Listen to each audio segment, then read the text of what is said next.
Hello and welcome back to Honkai Star Rail. Yeah. Today I think we're just gonna go exploring and doing some world quests. We're about done with everything. Crimson Calyx, huh? Can do that easily. Let's do this one.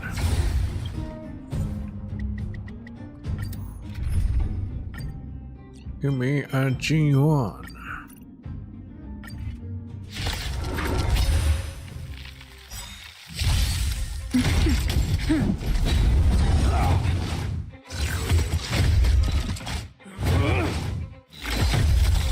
Conflict is pitiless. Your end approaches. Yeah, maybe I'll read some more of Nap time. Here what's that thing is called? thunder. Let's see. Not a scratch. Just a little something. I can't remember. Relics. But it's the other one, relics, with the links Lance forward. and little bubble university. Conflict is pitiless. Savor it for me.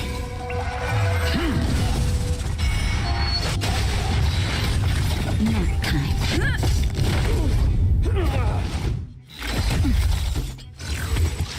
I'm okay. Here is thunder. Show no mercy.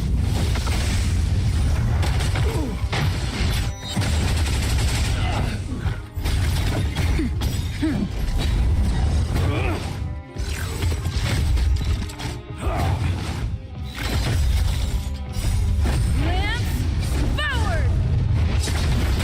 Conflict is pitiless.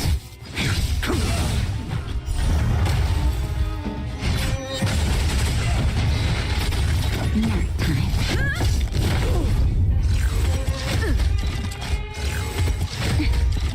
Here is thunder. The fight is set. Just a little something. Think nothing of it.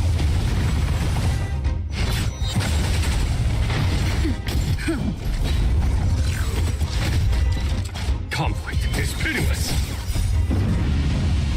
Show no mercy. Nap time. Lance forward. Savor it for me.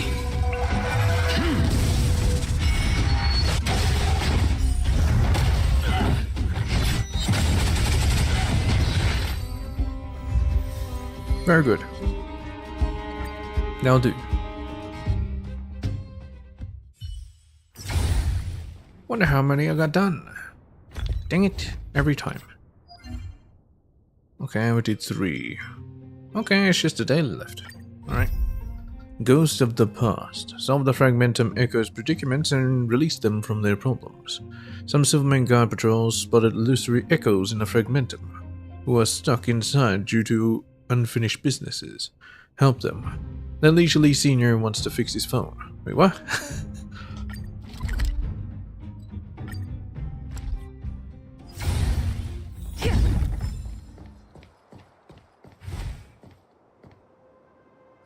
Will of preservation.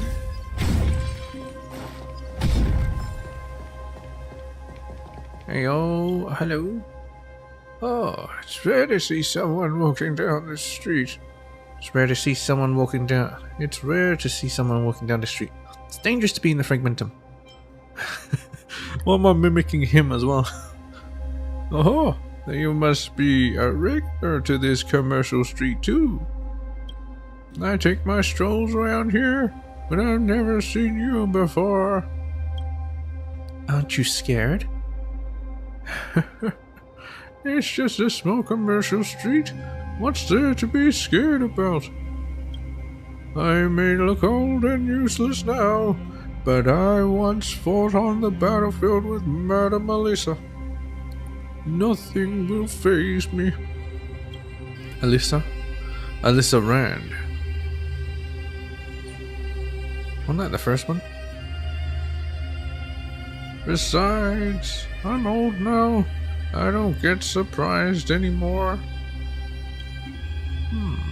I do have a gadget with me from before the war. It can help us talk to people across the skies and memorialize your surroundings in images. My phone. Oh yeah, it is his phone. Pity it's broken now, and no one knows how to fix it anymore. From before the war. Kiddo, what you have in your hand looks similar to my gadget. Can I please ask you to give it a good look? Give a good look at this thing? Of course.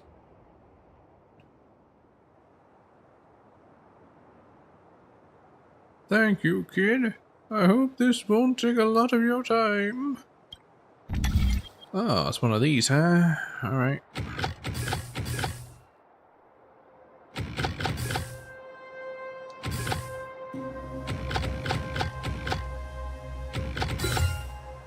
So that's how it works.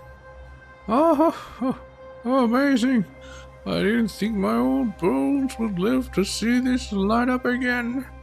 This old one will show you my treasure as a reward.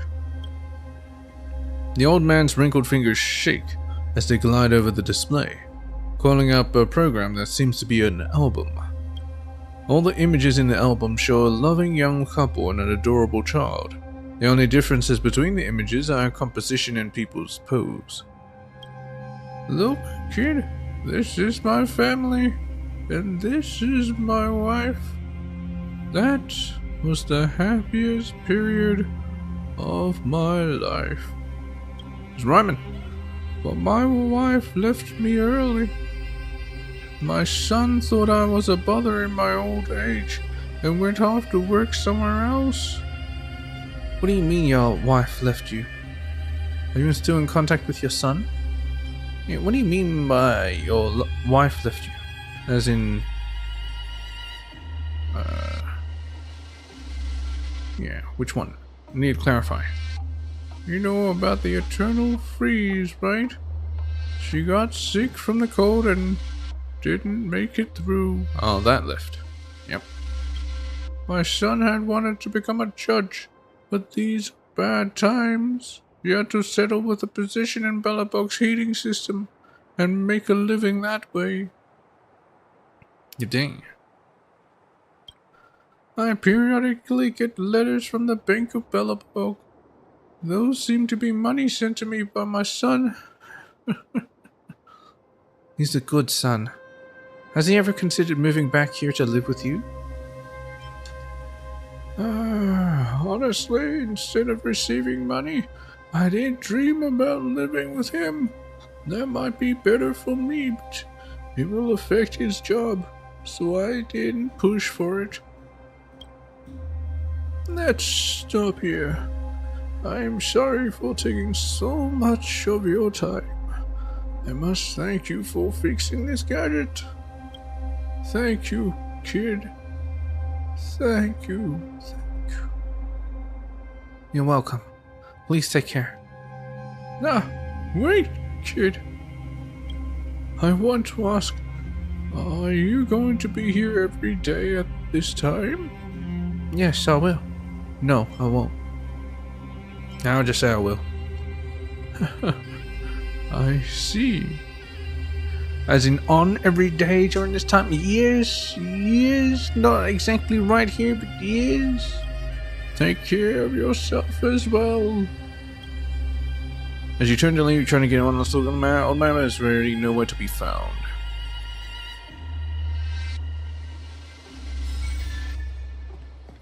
And I don't know where I got my credits. Oh yeah. But whatever. It's all done. All donezo. Oh shit. Let me claim. There we go. Alright. Now Swarm Disaster at the beginning. Wraith Sub Mirage. What the fuck is this? Ah, it's I don't know, just more wave defense or some shite. Let's do this. The Shinto Lofu Healer's Market. It's an alchemy division. I mean commission.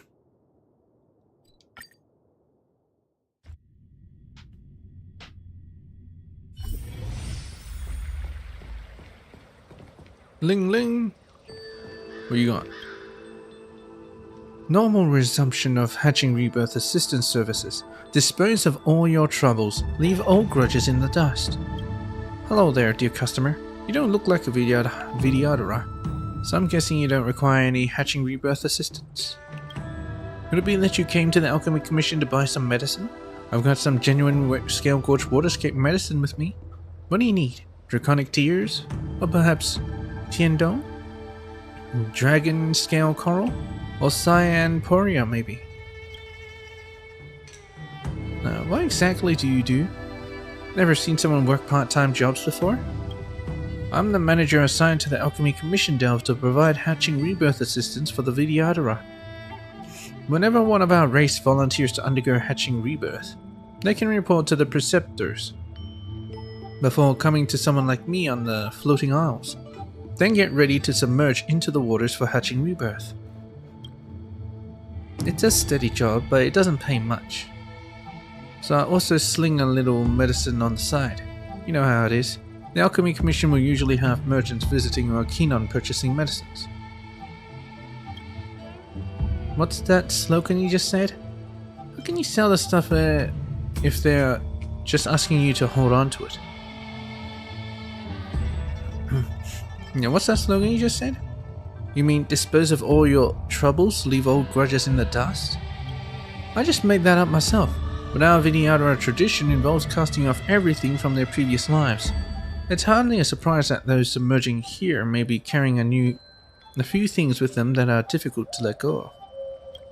I let them store items with me while the rebirth happens. I don't think you're here to buy any medicine. I wonder if you're interested in some of the stuff left behind by these hatching rebirth Vidyadhara. I'll cut you a deal. Just one low storage fee. What? Are you selling me the items that they told you to hang on to for them? Let me see what you have. Oh, a healing spray. I'll take that. Pellets. Pills. Diffusion. Dragon scale coral. Tiendong. Do I even have any of these? I can't even tell. I'll just buy one of each.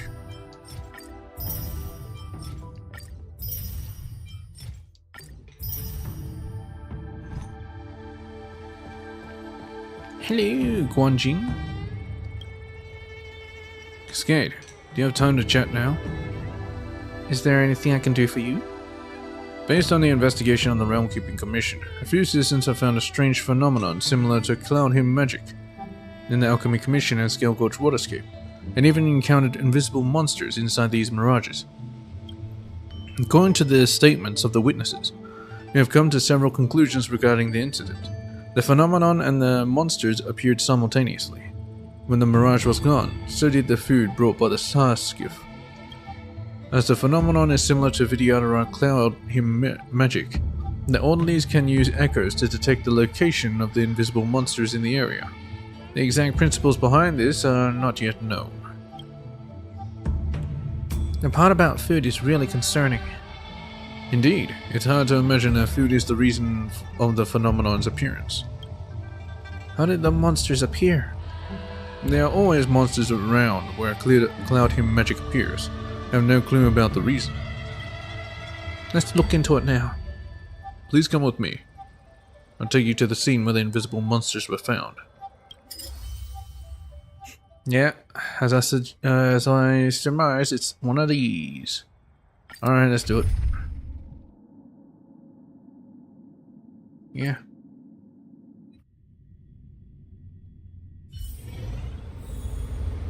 I haven't even been doing this in my own time. Maybe I should. We made it to the site where they'll normally hit. All the monsters in this area are under the influence of the cloud hymn magic and are invisible. The Realm Keeping Commission believes that the culprit for this anomaly is hiding here somewhere. The reverberation generator should help locate invisible monsters. Please use it wisely. I'll be investigating the other direction next.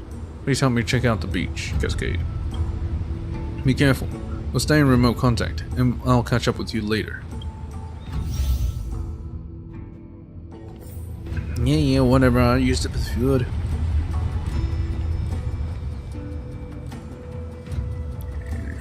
Electronic voice. For the sake of your safety, I'll remotely activate the reverberation generator. The invisible monsters affected by the anomaly are extremely keen, so be careful and don't let them catch you off guard. As for when to activate the generator next, I'll leave that up to you.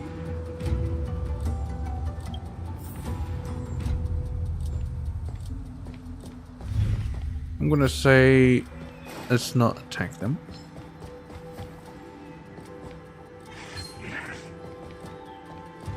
Shit!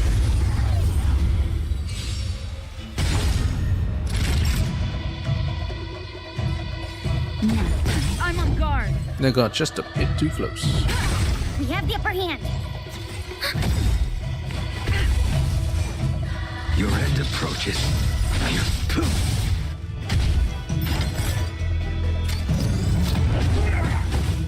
Just got him killed. Nice. That'll Holy take shit, more that's a than lot of minutes. damage. That's better. Thanks for the support. Lance at the ready. Poke. A blade knows no mercy.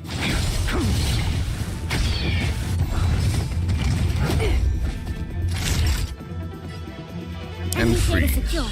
Net markers activated. Time for a good old counterattack.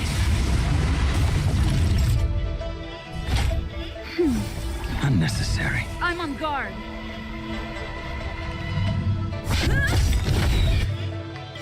Lance ablaze. Lance forward. Enemy targets detected. Ready for another? You impede me. That'll take more than minutes. That's better. Nice teamwork.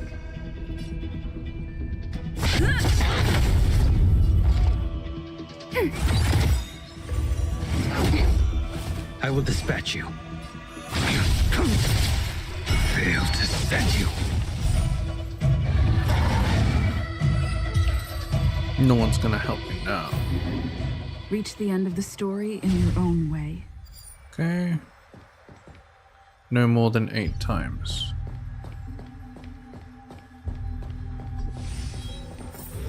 By the way, the Realm Keeping Commission has placed some bait on the beach. If the cloudy magic is linked to the food, you may find something near the bait. Go check it out.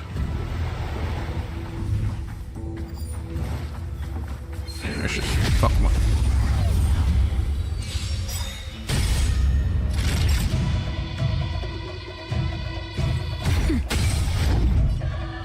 That paradise may be unreachable. Savor it for me. Enemy data net markers activated. Time for a good old counterattack.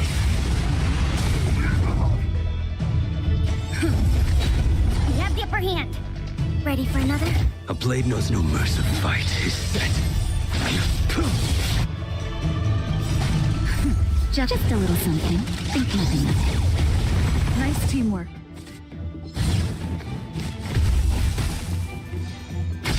Time for a shot. Now time.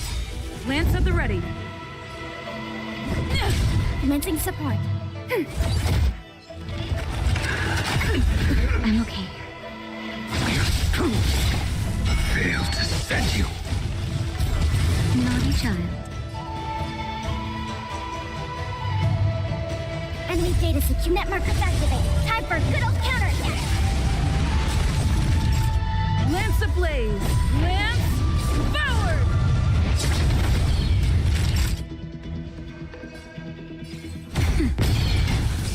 It's time.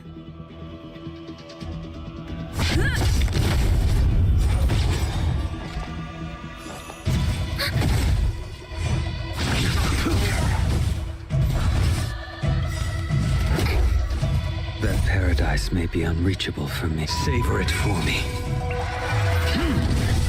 Time for a shot. That's better. Thanks for the support. We have the upper hand. away with your buff. Enemy data netmarkers activated. Time for a good old counterattack. Lance ablaze! Lance forward! And dies.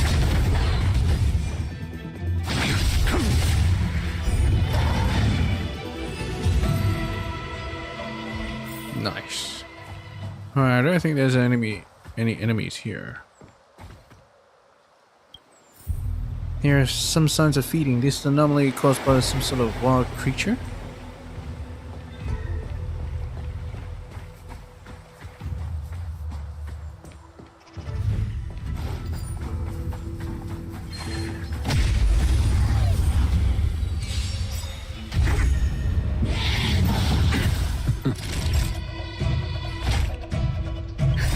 Just a little something. Jesus. Think nothing of it.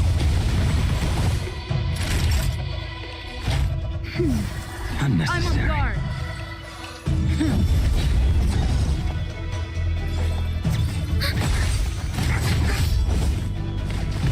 You impede me. Your end approaches.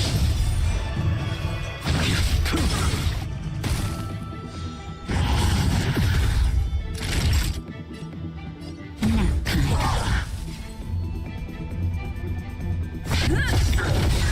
We have the upper hand.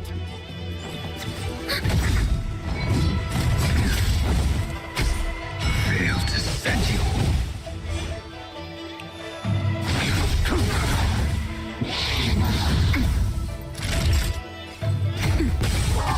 It's time. Enemy targets ready for another.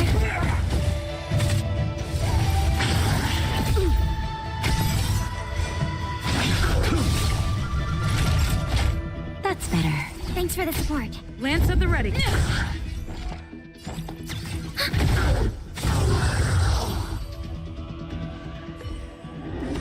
Reach the end of the story. What?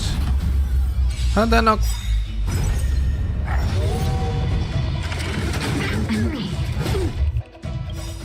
Enemy data secured. Netmarkers activated. Time for a good old counterattack. Just a little something. Think nothing of it. Nice teamwork. They were right next to each other. Why did it not trigger Not like at a all. multi-battle? God damn it! I'm on guard. Lance ablaze! Lance forward!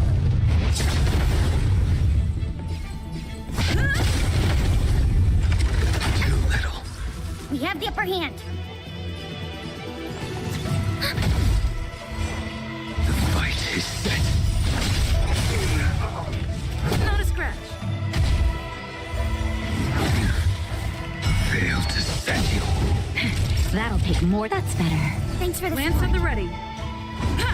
Commencing support. Enemy data secure. Netmarkers activated. Time for a good old counterattack. You impede me. Time for a shot. I'm on Unnecessary. guard. Ready for another?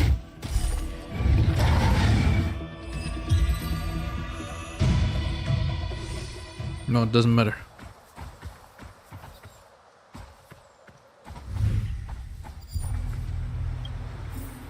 These signs of feeding here. It looks like it's from a four-legged creature. I need more clues. If clues lead to deeper parts of the beach, I should investigate there.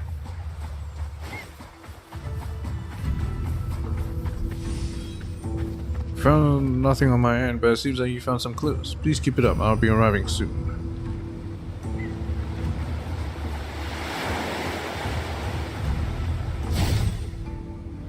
Is that a warp trotter? Could the food be... Anyway, I should focus on the monster and catch the warp trotter.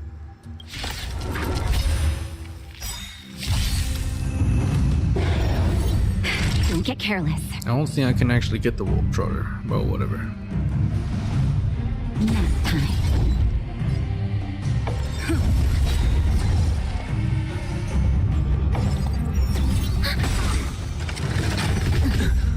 Enemy data secure. Netmarkers activated. Time for a good old counterattack. end approaches. That paradise, savor it for me.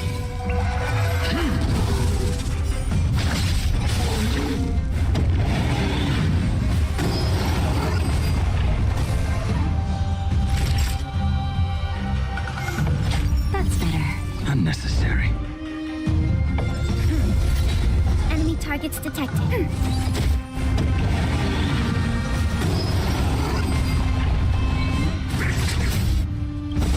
Lance ablaze. Lance I was waiting for that. forward.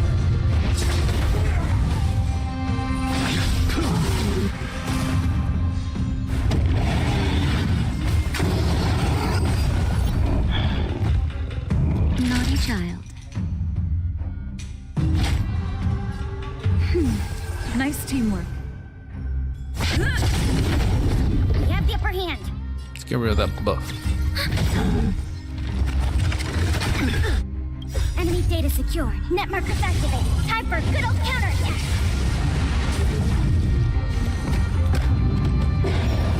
A blade knows no mercy.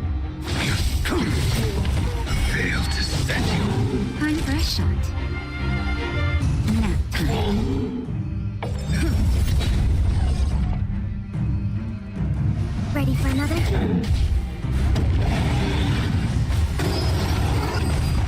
Naughty child. That's better. Thanks for the support. Lance ablaze. Lance forward. I will dispatch you.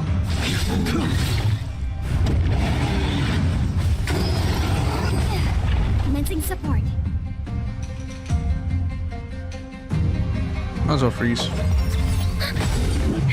That'll take more than medicine.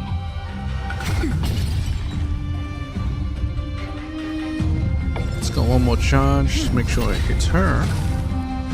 A blade knows no mercy. If it lives. Enemy targets detected.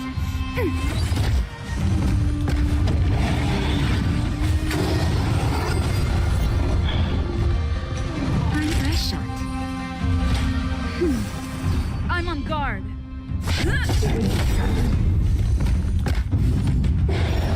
Commencing support. Ready for another? I will dispatch you.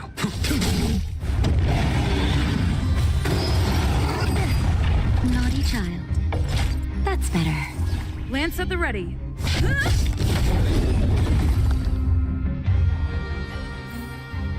Reach the end of the story in your own Just way. in time for nothing to happen. It was the warp trotter. Oh, well, whatever. Looks like I'm too late. The anomaly has disappeared. But at least we figured out something. Turns out these warp trotters are the ones behind the anomaly. Can trotters use cloud him magic? That's how they caused the anomaly. It's still a mystery. I don't think so. It would be better to say they've somehow learned to imitate cloud him magic. Anyway, we've made progress in the investigation. Thanks for your discoveries. Thanks to your discoveries, the Realm Keeping Commission will be looking into these warp trotters next. Meet me at the Alchemy Commission if you're willing to help us all the way through.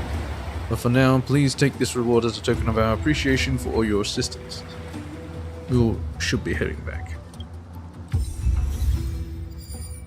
You want me to raid without achievements?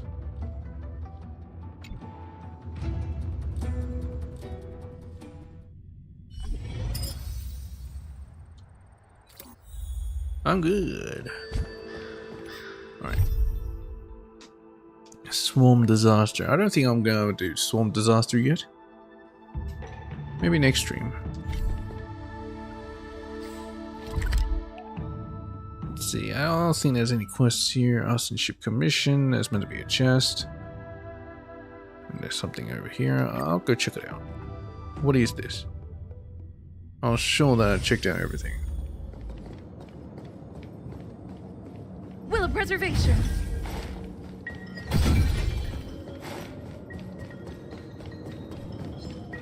Excuse me. Nope. Hello. Excuse me. Bye. Oh. Think tank. What? I recognized you straight away. Hello there. I'm Think Tank from the secret society Hexanexus. Think Tank is just my codename in the club. After all, it's just a secret society, and not even the rest of our Arsenship Commission colleagues know who our members are. We all call each other by our codenames.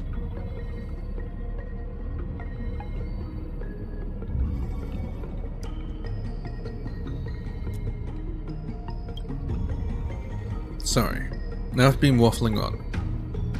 You must have a lot of questions, so ask me whatever you'd like. Are you really a secret society? That's right. There used to be a group of us craftsmen in the Arsenship Commission who loved the Hexanexus, but normies never really got us. So there's always someone trying to hate on us. Later on, we set up this secret society in order to do one thing, and do it well. To saturate the world with the Hexanexus, to let everyone immerse themselves in the pleasure of the Hexanexus. How do you guys find new recruits? There are two main ways actually. One is called social recruitment and the other way is by internal recommendation. We call it social recruitment when there's someone on the roadside obsessing over the Hexanexus. This casts a wide net.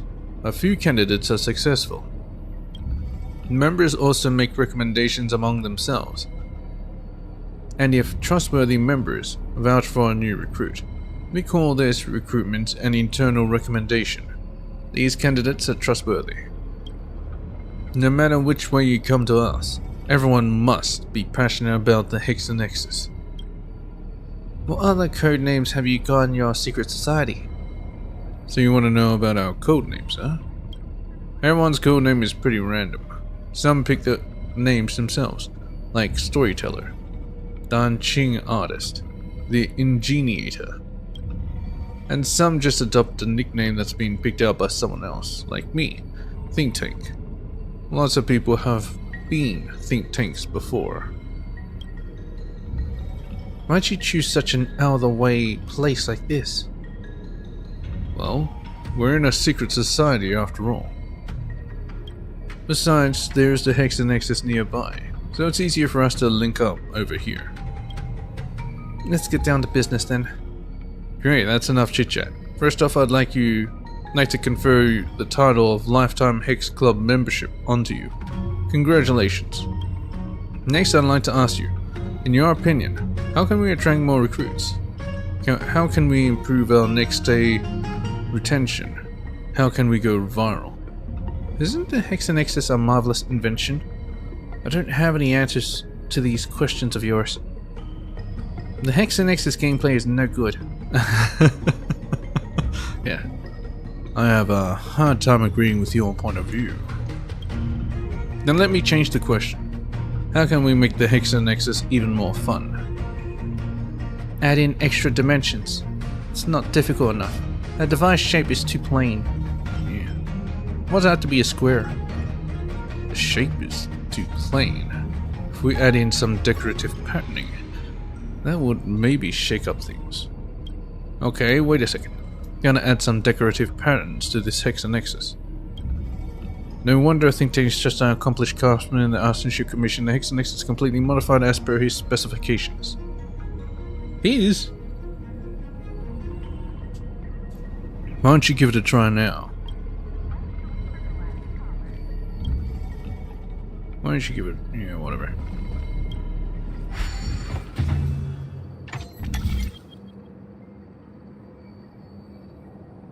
Oh, that's...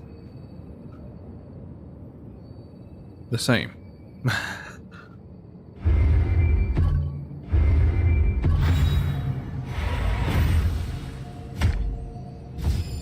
I don't think... unless... I'm not seeing it yet? How about it then? Is the Hexanexus even more fun now? It really is more fun now. Not too sure. Just the opposite. It's less fun now. I don't believe it. Let me make a few more custom changes for you. You really are a Hexanexus power tester. These suggestions of yours are simply illuminating. You'll soon have all our Hexanexus games upgraded. You can find one where you're playing it before. This is a major update, so you may as well call this the Hex Nexus 2.0. Will anyone actually play it? Aren't you going to post a preview? Yeah. I'll think about it when we come to promotions. Yeah, we need a PV. Oh yeah, we'll place chests inside our new Hex Nexus this time. Don't worry about it, just play the Hex Nexus and you'll get your chests. Now that you're my good sister. Goodbye then. Ah, I almost forgot. Forgot. Dang it. Here you go. This is your gift as our latest lifetime Hex Club membership. Play lots and play often. Hex Nexus is the bestest. Hasta la vista, Hex Nexus.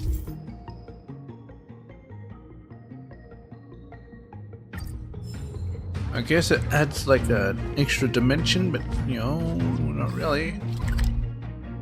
It's not really that more difficult. Oh, so they all reappeared again. New chests.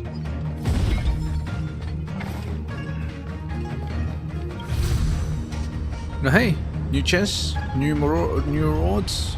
I'll take it. I'll take it.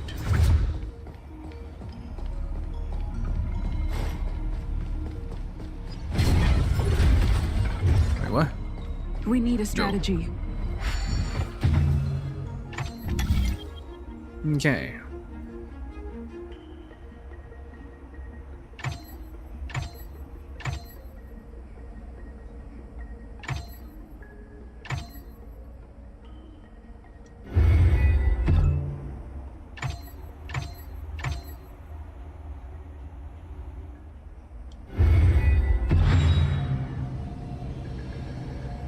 I see. So the pattern really is coming into play We here. need a strategy.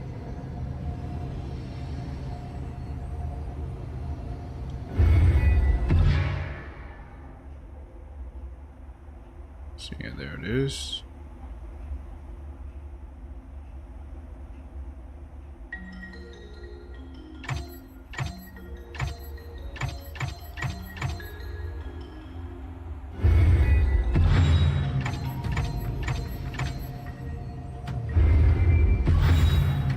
So that's how it works. Takes a little longer, but it's essentially the same. Looks good.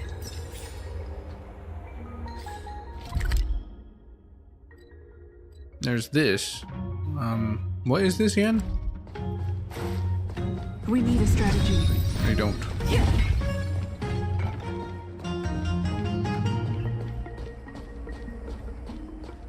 Master Gongshu suddenly had an inspiration. You can develop the best heliobus weapon, Gongshu Liang from the Artisanship Commission. Master Gongshu, what are you doing here? I'm planning to do a weapon test. Do you remember the Lumen Flux Pixis that helped you destroy the Ambrosial Arbor coil last time? Master Gongshu poses as usual, and raises his eyebrow as if he is implying that you should praise Lumen Flux Pixis. I do remember. It's all thanks to it. Not bad. Sorry, I can't remember. Wait, kid! How could you forget such a powerful item? After what we did last, I have been thinking about improving the performance of this mechanism. But ever since the Artisanship Commission suffered the disaster, no apprentice dared to come in with me. You came just in time. Why don't you be my assistant? Well, what do you want me to do? You've got the wrong person. I'm leaving now. How dare you come in? Wait, what?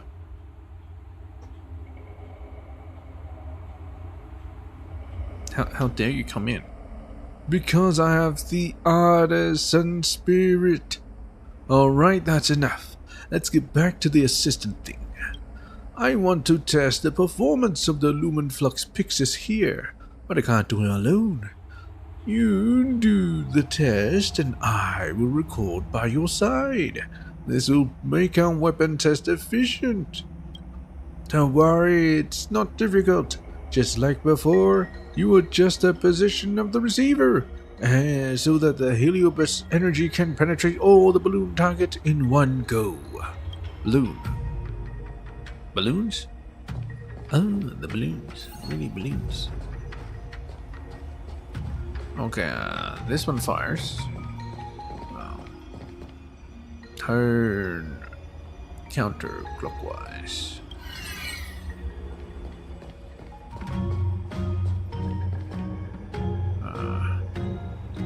Turn counterclockwise.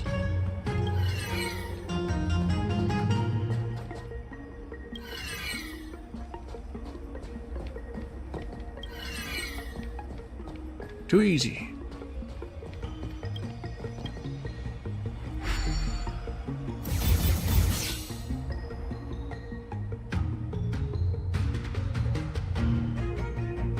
Well done.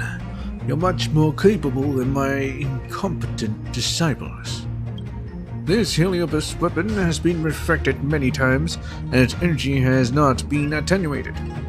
If it is used in the battleship formation, it will definitely strengthen our power.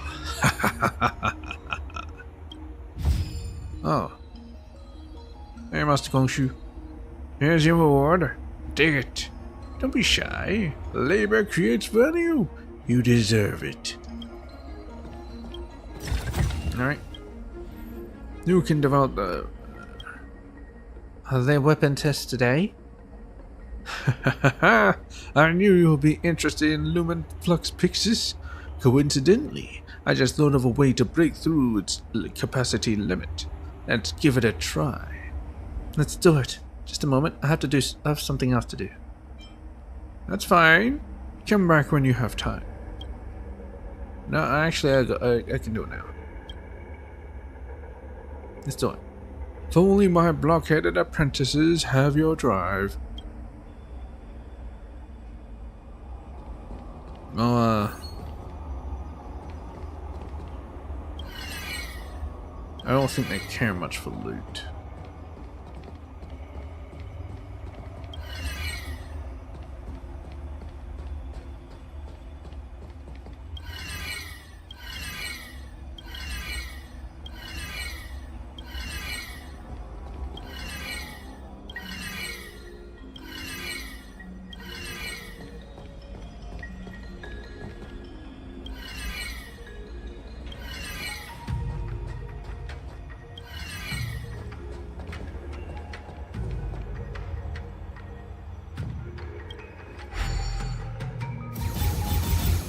Laser hit my head. Oh, you are indeed someone of value and can be my assistant. If my apprentices were here, I would point at their noses and say to them, even an amateur can do this. It's a pity that it's just you and me here. This will take it. Yeah. Are there any weapons I say? Come here. I love youngsters with motivation like you. Let's do it. It's too easy. Alright, this one goes over here. I wanted to do 180.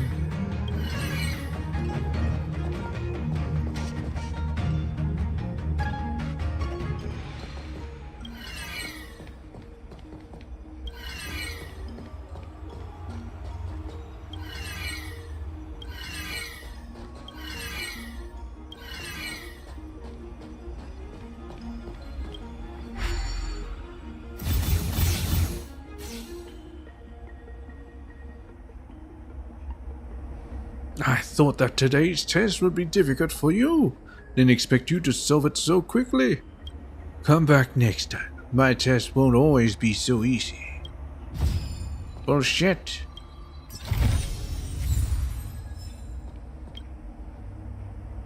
Oh, it's not saying anything. The heliobus energy trigger has a bad temper. After the heliobus energy container is exhausted, just like a battery, it needs to be replenished with an energy condenser. We can't just use it whenever we want. Besides, the experimental data that I can process every day is limited. So let's stop here. I'll bring you something better next time. Coolio. Still missing a chest. Oh. Are they actually all back? Or is it just in that place? No? There's one more here.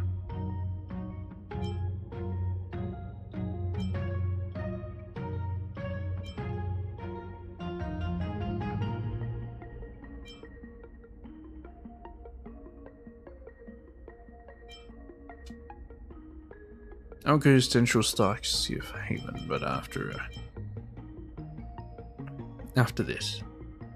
Seems like there's just 3 more of these, so I'll just go solve them real quick.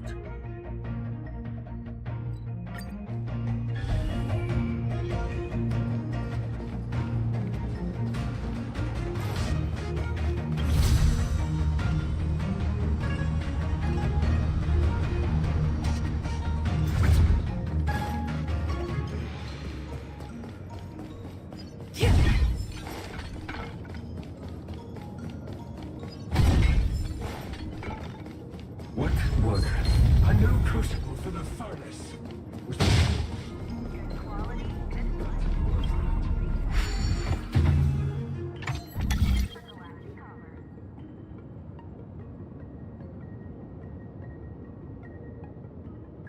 Okay. Well, first off, it's in the correct position.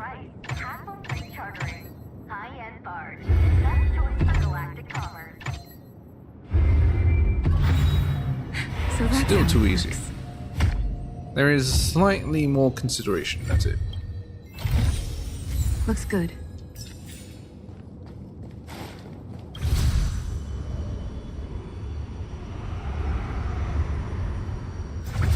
Okay, from here, how do we get there? Just straight. Okay.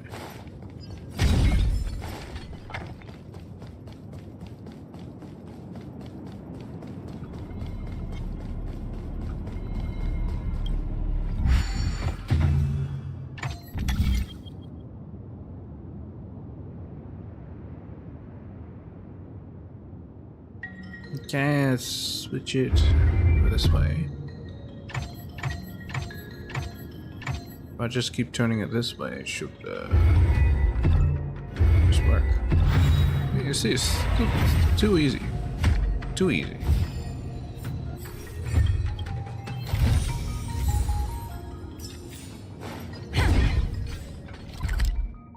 But that's the stuff here. What was the other one? Divination Commission.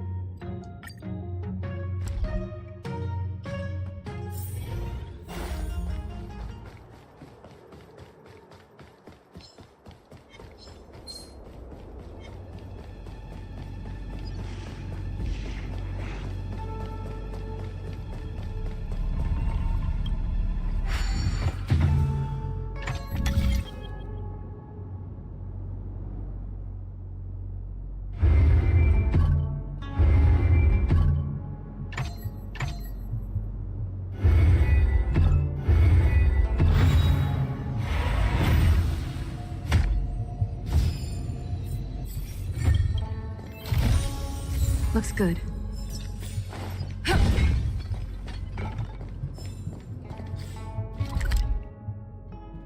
Okay, I think I solved it all.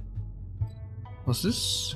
Yeah, this was a actual puzzle. So I guess let's keep doing this. The matrix of Prescience Ultima's calculations are regular today. You sound like a boy. Shall we begin? Let's go. Come with me.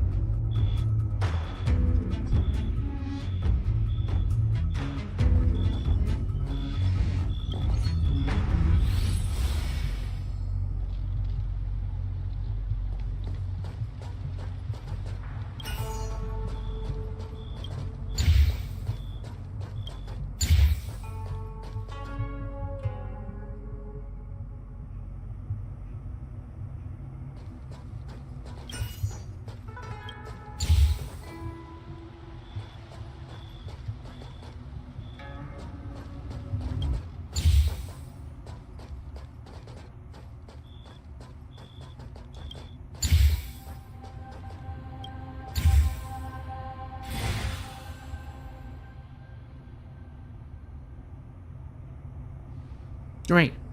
There's another matrix to set up. Let's get moving. Let's go.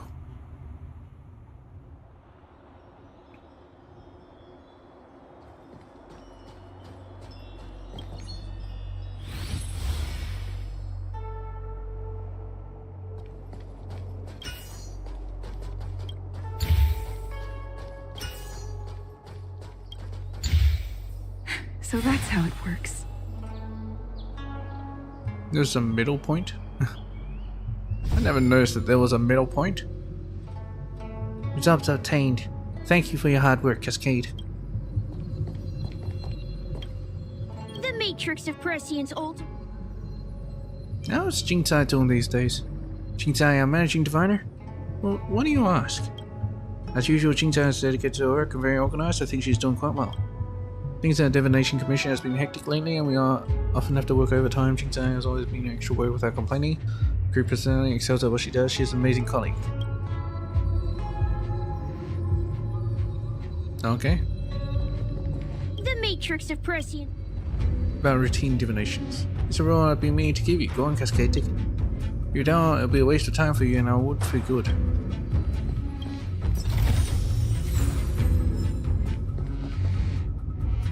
Collect. Oh shit, what's this? Record of Rainbow's Road. Observational records. Year 7900 star calendar. During its 33rd macro sweep of the year, the Cloud Pure telescope managed to detect Rainbow's manifestation. Trace elements pointed to 3 coordinates in the constellation star zone. The Yadav variable star, the Cerulean nightmare, and the Knucklebone. Using the matrix of prescience, the Master Diviner predicted that it must have been plagued. The results were reported to the Shinto Yutra, and the prediction indeed came true. Upon investigation, the Boris and Blue Fang pack had plundered everything, even trying to turn one of the worlds into a nursery for their weapons. But the Cloud Knight's Rainbow Orbit fleet meted out punishment, enacting a famous victory. Observational records year 7954. Star calendar. During its 6th macro sweep of the year, the Cloud Pure telescope managed to detect traces of Rainbow's Lux arrow nearby Leviatine 16. When the Cloud Knight's Thunderclap orbit fleet arrived at the coordinates, the planet had been destroyed without any survivors remaining. It was categorized as a dead world and deleted from the astral charts. The Lawful's Arson Ship Commission successfully mined embers from the Lux arrow out of the dead world's debris. Meanwhile, the Alchemy Commission extracted biological samples to analyze the characteristics of this plague that had infected the populace. Observational records, year 8072, star calendar. The Ao Qing and the Fang Hu sent beacon signals warning about the assembly of the denizens of Abundance army once more, as well as the revival of the Ketu Mirage, the roaming star, and an attack on the Fang Hu. The Luofu dispatched 4 brigades of Cloud Knights to help them fight. The Rainbow Orbit Fleet, Thunderclap Orbit Fleet, Caladrius Orbit Fleet, and Comet Orbit Fleet. The battle raged intensely, and just as the Shinzotas faced defeat, Rainbow's arrow cut through the enemy. During the course of this battle, the Shinzo Luofu lost over 63,000 fighter jets and over 120,000 pilots.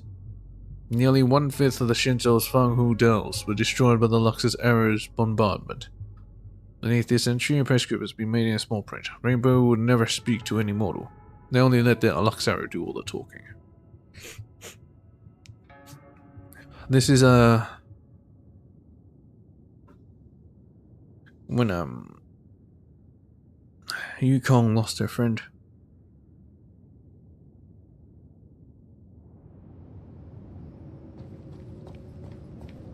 Did the Divination Commission put able 8072. Imagine if the Divination Commission... The Matrix of Prescience, old. So keep on running divinations? You're so diligent. However, there are lots of divinations. There'll be inevitably some issues. Please come back to me later. Alright. Artisanship Commission, Alchemy Commission.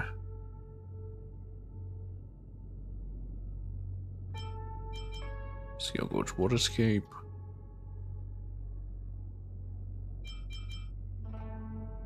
Aurum Alley. Exalting Sanctum. Stargazer Navalia. Cloudford.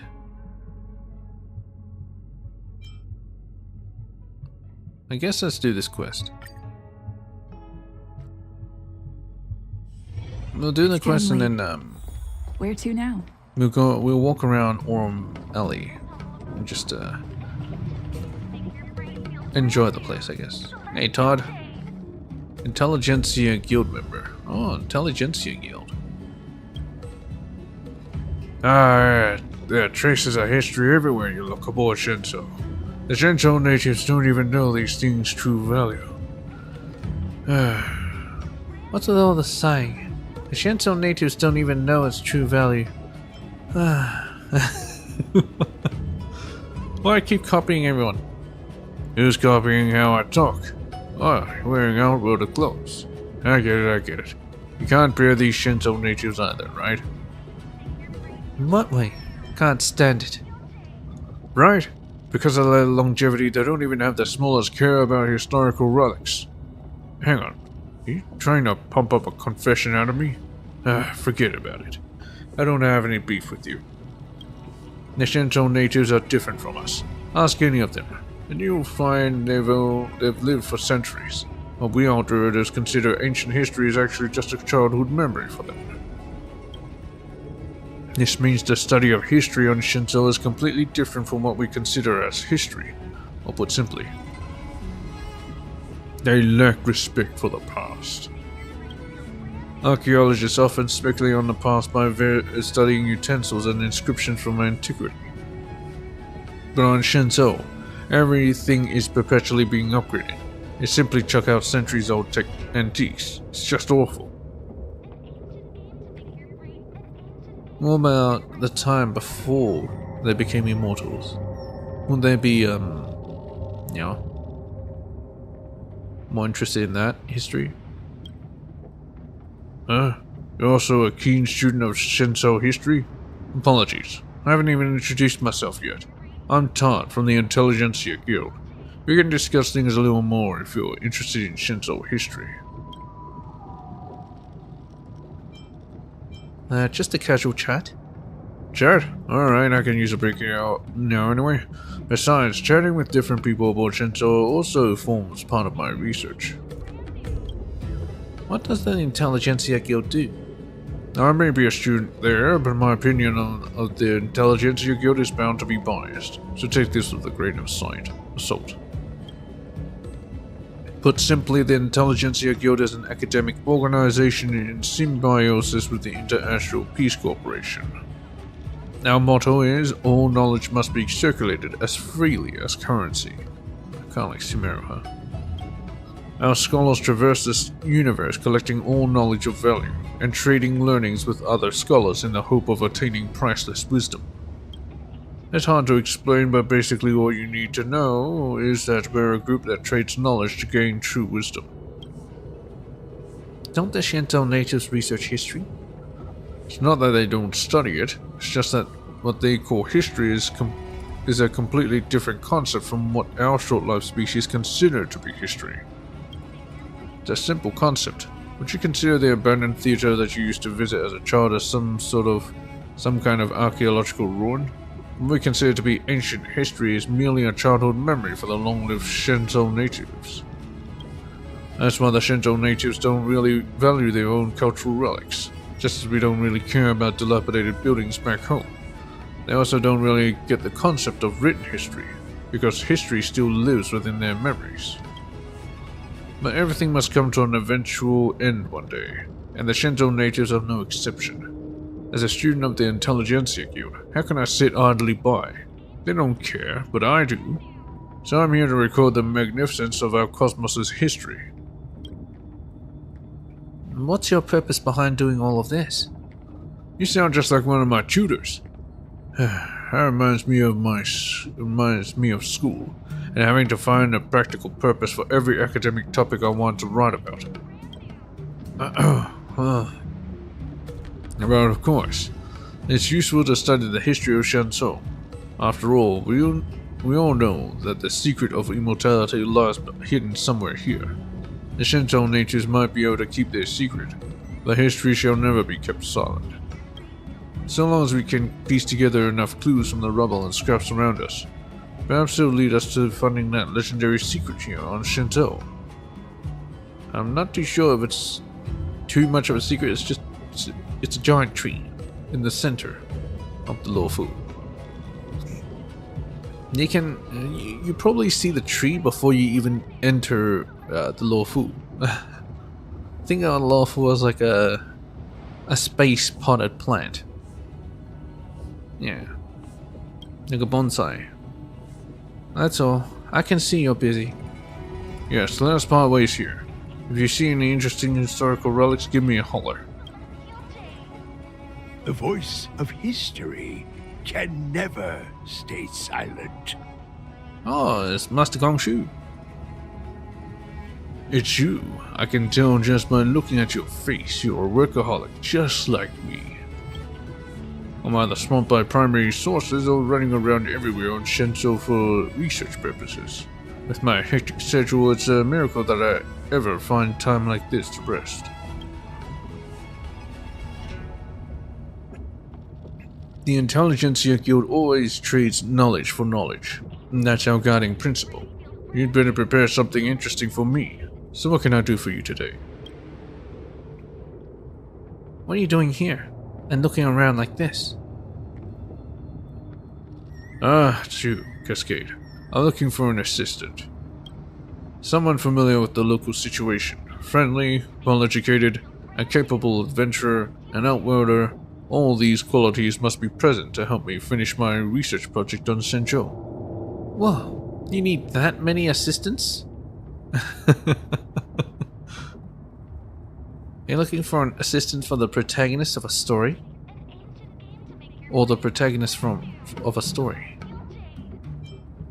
You need that many assistants? That many? I don't think so. Wait, I think you misunderstood. I just want to hire one assistant. But as this is for my academic research, I have slightly strict requirements for this person. Us scholars from the Intelligentsia Guild must deeply penetrate into alien civilizations and win their trust, while also braving any natural disasters we may encounter. It's as dangerous as being a nameless. See? Now there's a stellar one causing calamity here. My plans to research the medical history of the Shanzhou just went down the drain. The locals originally gave approval for me to enter the Alchemy Commission, browse medical texts and exchange research findings with others. But they kept delaying my visit. Shanzhou residents might be able to afford the wait, but my old bones simply can't. A lot has happened in the Alchemy Commission. The Cloud Knights are already imposing a curfew over there. How do you know that? Wait, I've been looking everywhere, but you seem to know a lot about what's going on inside, what's happening inside the Alchemy Commission.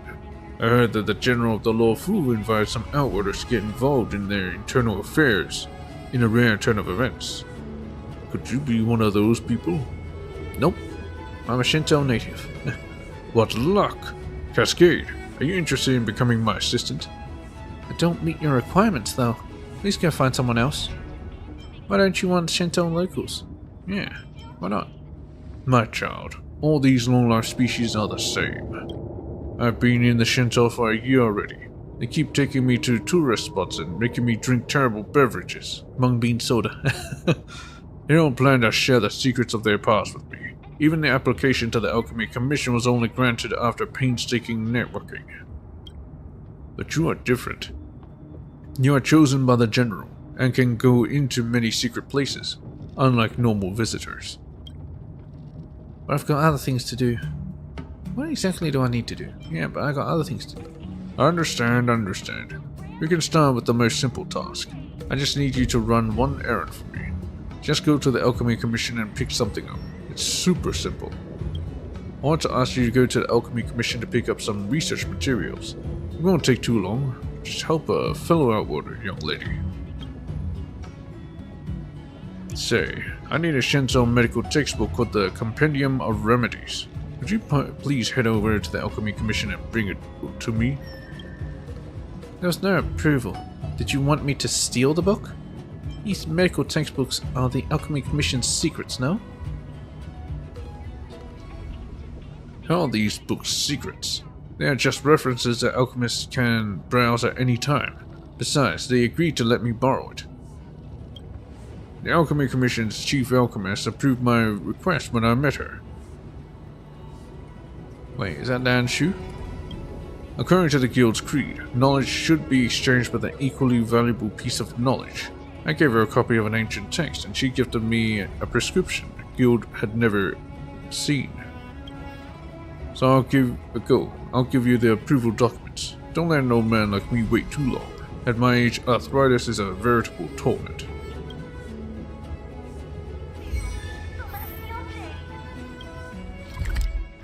I'll do that later. You want one again? My medical textbook. Is my textbook here? Ah, Cascade. My old joints are about to break. Please, have mercy on me.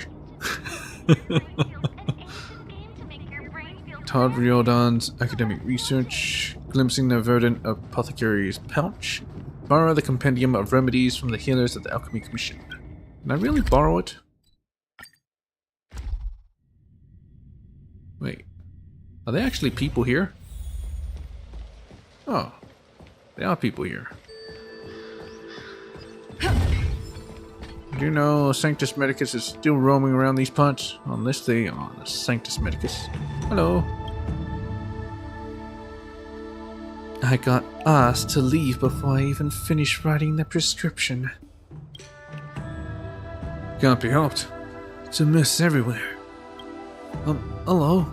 How can I help you? Asked to borrow the textbook from them. Compendium of Remedies? I remember looking up a prescription in it 2 days ago. You're close. Are you an outworlder here for treatment? Why do you want that book? Are you trying to write prescriptions for yourself? Oh, preposterous. Since you're already here, a healer will attend to you sooner or later. You can't treat yourself with a medical textbook. Recount Ton's request. The Intelligentsia Guild's application to borrow textbooks? I think I've heard about this. With the commission in chaos, all of our colleagues are being interrogated by the Cloud Knights. I don't think anyone would know about the request you're talking about. However, the new Chief Alchemist, Lady Yulo, might be able to help you. New Chief Alchemist? I think she's somewhere around here. You can try asking her. It's best to ask the Chief Alchemist about important businesses such as outwarders borrowing out medical texts.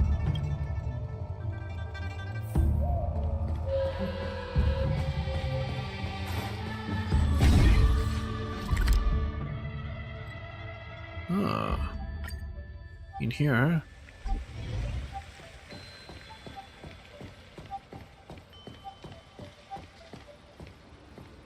Hello. Hi. How can I help you? Recount Todd's request. Compendium of Remedies. The Intelligentsia Guild's application. I see. It was something Lady Dan Shu approved when she still held the post. I'm sorry. I shouldn't call her a lady anymore. Yeah, it's Mommy.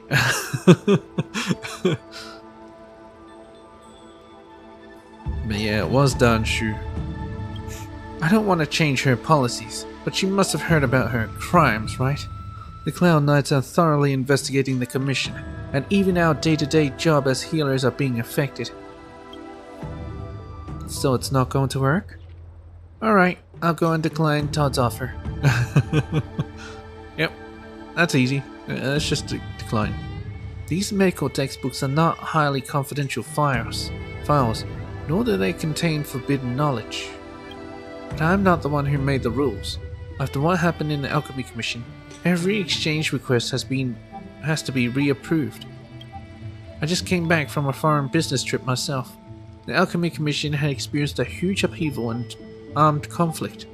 Everything is a mess. So many books have been displaced from the bookshelves. I even saw some books hanging off trees. Yulo smiles at you. I still need to continue making inventory. If there is nothing else, let's talk another time.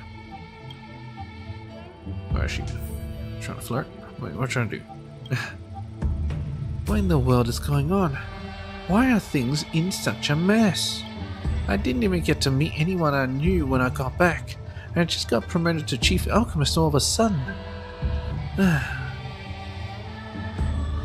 What exactly is going on?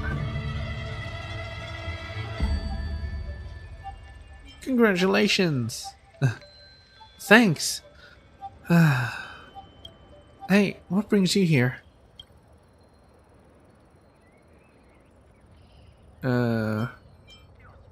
How's your life as the Chief Alchemist? I'm more familiar with the job now, but I still don't think I can handle it. I'm just not cut out to be a healer. I just can't take it. I spend every day thinking about how to escape to another planet. But I can't do it. As you know, the public image of the Alchemy Commission has been greatly undermined after what took place previously.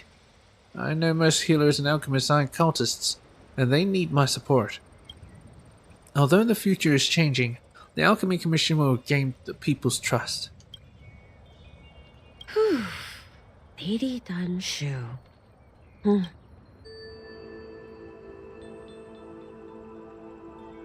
Anything new with the Alchemy Commission? Why are you asking me? Aren't you the Chief Alchemist? I was just passing by. So what? I only received my appointment notice suddenly on my way back. I still can't make heads or tails of the situation here. Now, what can I do for you? Do you need to retrieve any books? Oh, aren't you the one who asked for the Compendium of Remedies last time? I helped you last time, so could you do me a favor in return? Please forgive me for this awkward situation. Actually, in addition to medical texts, we also keep some forbidden tomes here in the Alchemy Commission. They are supposed to be carefully preserved, but now they've been stolen. I guess the theft has something to do with the disciples of Sanctus Medicus as well. I've asked to see a divine foresight, but they haven't found any clues about the forbidden tomes. It's turning into a real headache for me. Oh, by your astonished expression, I can tell that you actually want to say, come on, has the Alchemy Commission ever done anything right? Well, now you see how perilous my position as a Chief Alchemist is. Why is the Alchemy Commission keeping these forbidden tomes? Because these tomes are also medical texts. In a sense, they themselves are a treatment method. Just by reading them, patients will experience miraculous things. Well, what, really? For example, some patients who read the cure for insomnia fall asleep for a long time, while others who read flight sleepiness never fall asleep again. Aren't they super dangerous? You should destroy such dangerous books before it's too late. Sounds like the curios in the space station, don't you agree? Yeah. You mean the ones from the Genius Society? Yeah, I heard she's got some unusual collectibles on her space station. In a way, the Alchemy Commission is doing the same thing, but we're more specialized in the field of medicine. There is a certain reading barrier for those forbidden tomes, so they're completely harmless to the majority of people. However, if they fall into the hands of someone who's skilled at deciphering them, it pains me to imagine what the terrible things that could happen. They must be retrieved as soon as possible. Is it okay to spill your secrets like this? Don't worry, a lot of members in the Alchemy Commission know about the forbidden tomes, and some of them have a reputation of having loose lips. Retrieving these tomes won't be easy if we rely solely on our own intelligence network. That's why I need your help with this. After all, it is Madame Chinsu from the Seat of Divine Foresight who recommended you to me. Since I need your help, it's my duty to tell you everything. I know about everything I know about this issue. Otherwise, it'd be a hassle, right? I can't guarantee that I'll find them. I see. I'll handle it. Don't worry. I understand how tough this task is, and I'm not expecting you to bring them back anytime soon. We have no clue what Lady Danshu or the disciples of Sanctus Medicus did, after all. So you need to retrieve these 3 scrolls, the Manuscript of Wisdom, the Manuscript of Silence, and the Manuscript of Delirium. While I don't have many leads on them, I'll do my best to answer any questions you might have. The Manuscript of Wisdom? Once an illiterate person reads this book and suddenly became incredibly intelligent. Although they weren't on par with the members of the Genius Society, they became way smarter than ordinary people. Manuscript of Silence? Once a blind person read this book, a blind person read the book and claimed they could hear the sound of silence. Although no one knows exactly where such sound of silence comes from. It's probably the song Sound of Silence. The Manuscript of Delirium.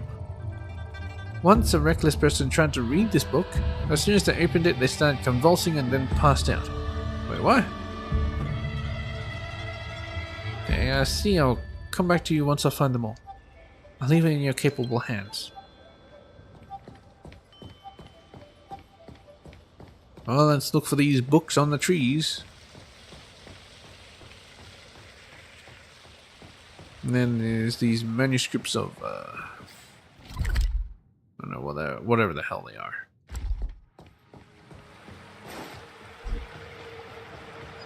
Are they all on trees or something? Hello. Goodbye. There it is. Oh. How much would the insurance payout be?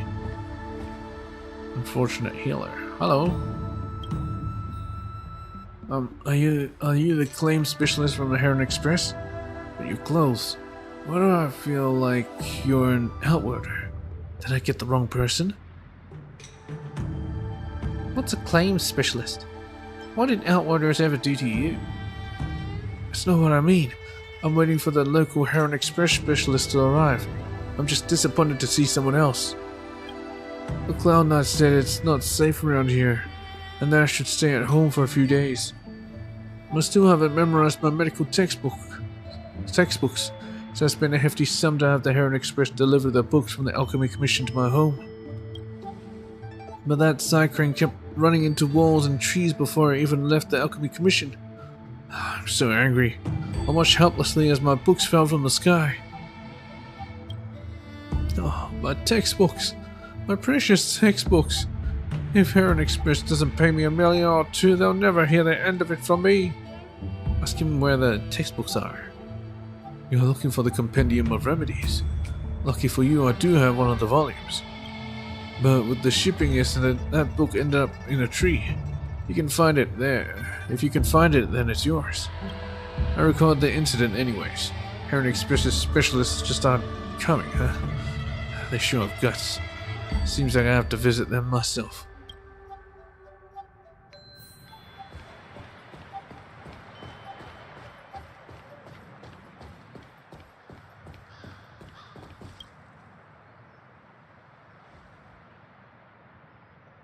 This is an ordinary tree. You can somehow hear the sound of flipping pages as wind blows through the leaves. You carefully search the tree for the source of the sound and find a book hanging on the branches. The scene gives off a crude sense of beauty. Could this be the textbook that Yulo mentioned? You decide to take a deep breath and kick the tree. Jump up and reach for the branch. Hit the tree with your weapon. No one is watching. Yep, that's right.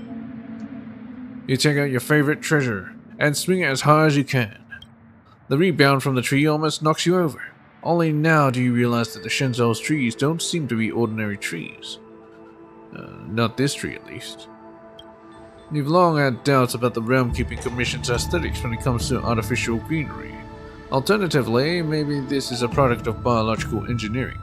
The tree trunk is made of some kind of hard metal. Let's do it again. You take out your favorite treasure here as hard as you can. Okay. Let's kick the tree. So, you take a deep breath and put your power into your legs. Then kick the tree. Unfortunately, the tree doesn't even shake. Only stupefied silence answers you. The book now suddenly feels more distant than ever. Kick it again. Alright, jump up and reach for the branch. You jump as high as you can and lift your arms to try and reach the branch. Time stops the moment your feet leave the ground. You're concerned that you might reach something you shouldn't touch, such as a bird nest or a beehive.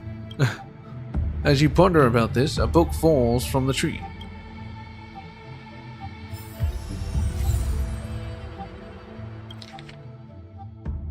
Alright, part 2. General D. Huang drink. Classification, hatching rebirth.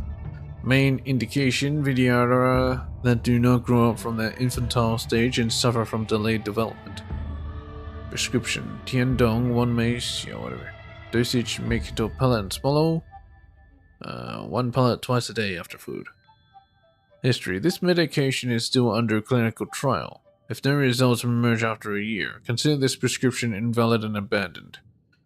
Note, bigger, faster is a combination medicine from various different plants. There are no toxic side effects. It is strictly forbidden to widely apply this medication before Lady Bailu confirms its efficacy. From Lady Bailu's words.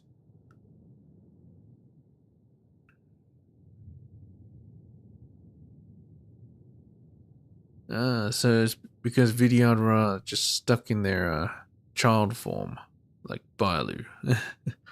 Injection of past life in dreams. Hatching rebirth. Vidyadhara then ingest this after their hatching rebirth can remember their past life. Dosage. Inject using golden needle after concocting the infusion. Clinical evidence shows this prescription should be used within 5 years after hatching rebirth. The patient will be able to regain memories of their previous life via dreams. However, the quantity and level of clarity of these memories are unable to be controlled. According to Vidyadhara legends, this prescription was made by the alchemist Qing Liu for their lover. Qing Liu did not want their relationship to be over, and wanted to continue it in their next reincarnation. This prescription goes against the cultural traditions and laws of the Vidyadhara. It should not be used except when the very survival of the Vidyadhara race is at risk. It is an offense against the laws of the Vidyadhara to use the injection of past life in dreams on a Vidyadhara against their will, through coercion or by force. The offender will suffer the punishment of rebirth. From Anthology of Dragon Sovereign Salvation. Karmic Salvation Infusion, Mara Struck. To alleviate symptoms in early stage Mara Struck and slow down development of Mara.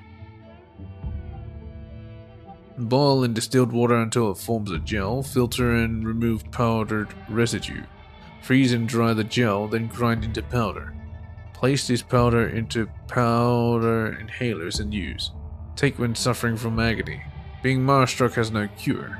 This medication can only soothe the pain and calm the mind. It cannot save lives. The Shenzhou legal code forbids any individuals to prepare this prescription privately.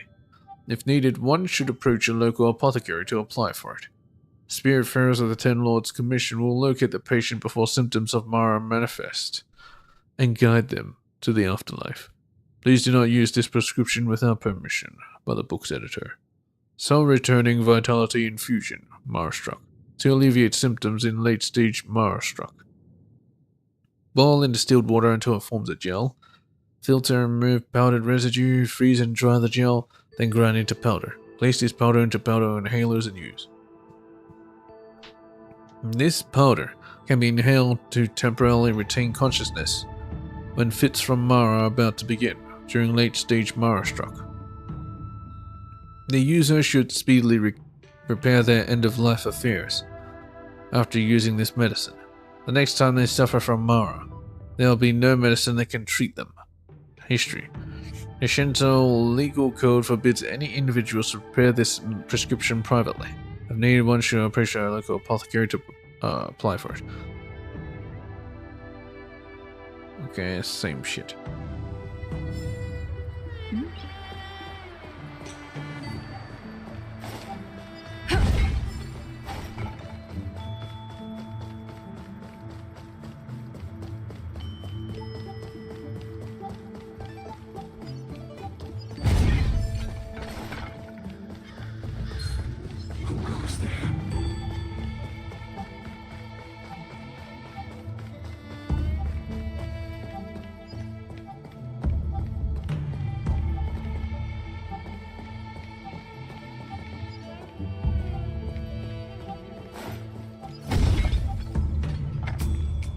What?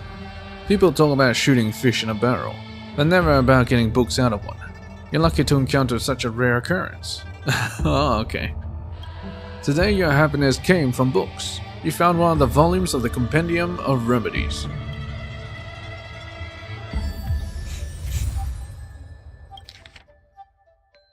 Part 1. Stone-carved semifuge infusion. Orthopedics. Pain from regrowing a broken tooth. Pain from obstructed wisdom teeth growth. Let's see. Those who suffer from the pain of broken tooth should take this when the tooth is growing back. Those who suffer from obstructed wisdom teeth should take this every day. Do not take more than 1 infusion per day. Contraindicated with the pain-soothing infusion.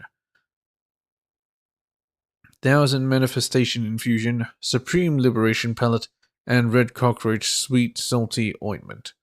Contraindicated in pregnancy and breastfeeding. However, the infusion can be held in the mouth and spat out once the pain recedes, followed by rinsing the mouth with fresh water.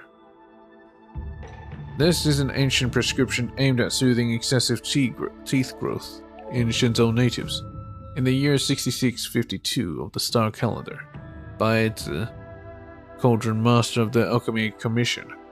Also the 2 components of draconic licorice and steadfast teeth, replacing them with extracts of cloud poria grown on the Yao Qing and rock salt crystals from the Insumosu, respectively. This medicine can effectively cure obstructed teeth growth for approximately 20 years. From Kong Cheng's collection of prescriptions. Clear head following meridian infusion. Psychoanalysis. Intense emotional fluctuations such as fear and horror. Okay. This prescription had existed before the formation of the Alliance. After signing a trade agreement for the first time with the IPC, the Alchemy Commission welcomed an academic exchange visit from the Intelligentsia Guild's troops of the learned, and the 2 parties exchanged information. The alchemist Muyan transplanted into medicinal herbs the chemical compounds that reduced psychological arousal in the original prescription, breeding this brand new medical plant called Calming Valerian. Clear head flowing meridian infusion is a must-have when warring against the Borisin.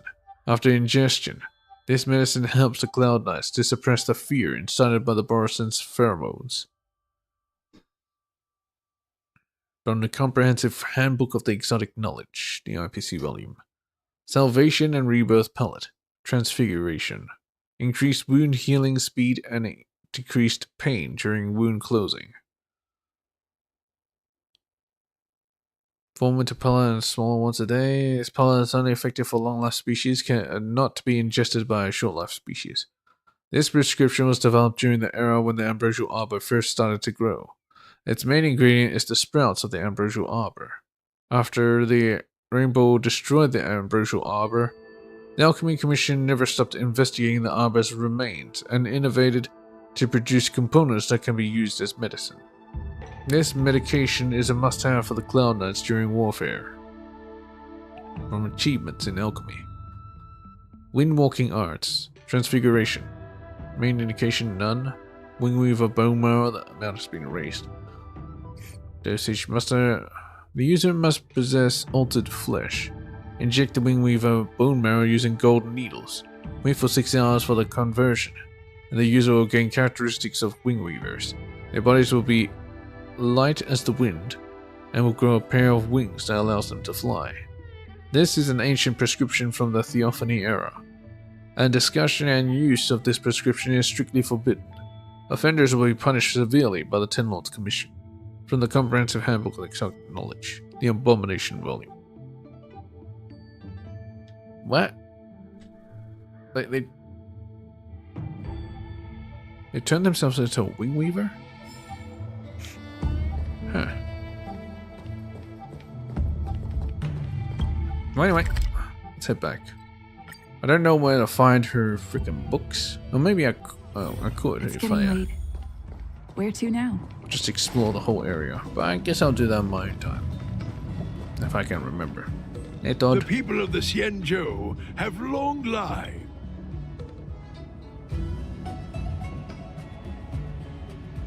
With my hectic schedule, with miracle to find time to rest.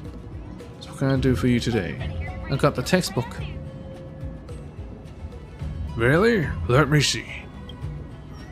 Todd starts reading on the spot. It looks like the prescription she gave does exist in the book. What about the ingredients in it? What are you researching? That's all? Yeah, what are you researching? I want to find out whether the prescription the last chief alchemist gave me is genuine. Did she give him a long life pellet or something? After all, I gave her a copy of Theories on Returning from the Underworld, which is an invaluable ancient text. Of course, I need to learn how good her returning gift is. That woman's gifts always contain evil intent. Don't worry, she is skilled in pharmacology. Just make this medicine and ingest it to find out. That's what I did. I just ate it. YOLO! You want a short-life species to take a long-life species' powerful medicine? I want to live for a few more years still.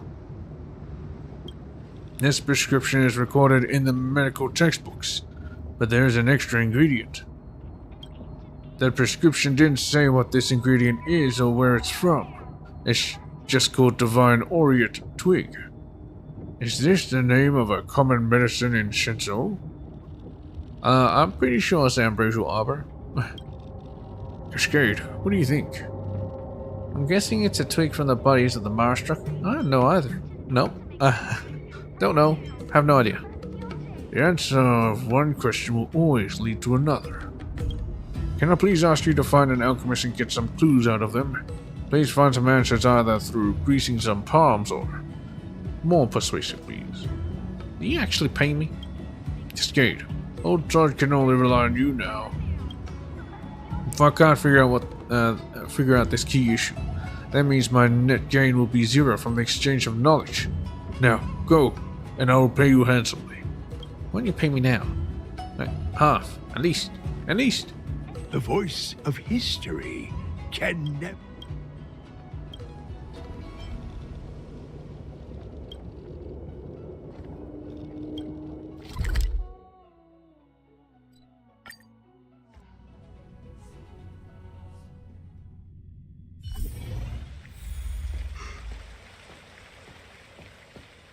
Master Healer's about the herb. Well, what happens if I just ask Yulo? She's supposed to be very knowledgeable. How did I get promoted to Chief Alchemist? I was just passing by. It's better than me, since I've just gotten back. I know little about the Alchemy Commission's affairs, let alone the latest happenings on the Law Fu. Now, what can I do for you? I'd like to ask... Just so you know, I've only been back for a short while, and I'm not very familiar with things around here in Law Fu. If you want to ask for directions about the latest happenings, I might not be very helpful. Just so you know.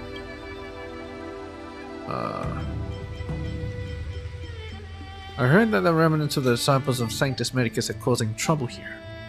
Oh, I heard about that on my way back. I'm surprised you know about it too. It seems to be true. The Cloud Knights have sealed off some areas and are hunting them down. Still, I have no idea about the details.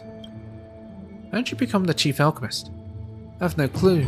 I was participating in a medical conference outside the Law Fu when I was suddenly notified of the promotion via message.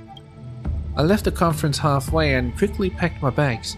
When I got back, not a single soul was there to arrange the handover. I was told that something huge had happened, and the Cloud Knights were doing an investigation, so everything had to be put off. So I'm left here, clueless.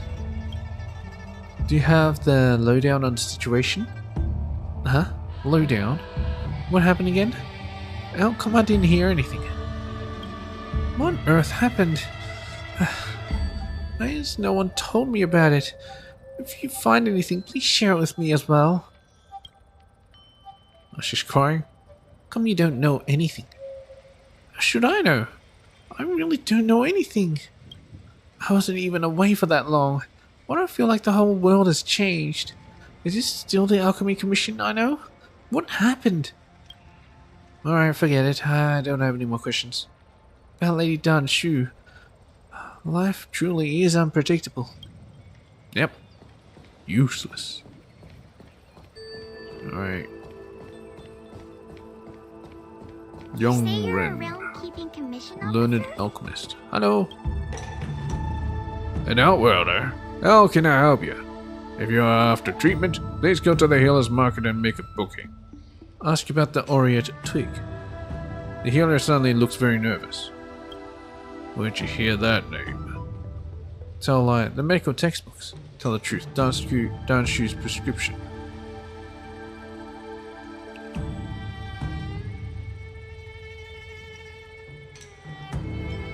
Yes, Dan Shu's prescription. Never thought the Master Primus gifted this prescription to the guild. How surprising. It's a pity that the Sherlock species would never understand the secrets behind this ingredient. Let me tell you the truth. This is nothing less than the overgrowth of on the bodies of our Shinto natives. You can obtain this ingredient without killing Shinto humans. Sure know a lot about this. Are you a remnant of the disciples of Sanctus Medicus? The Master Primus was martyred, and the disciples all scattered. I had no clue, no choice but to hide as well. Yes, I took time I off can to pretend look this after never you happened during your today, hatching but if you don't want the Cloud Knights over or the Ten Lords Commission giving you trouble, you better leave right now. Otherwise I can't make any promises. Sorry, I work for the Sea of Divine Foresight. You scoundrel. I never said that we'll fight. What are you doing? Why are you fighting me? I'm on guard. We're just chatting here. Enemy data secure. Net markers activated. Time for a good old counterattack. See what you got.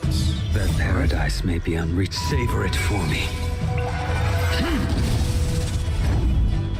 Lance ablaze.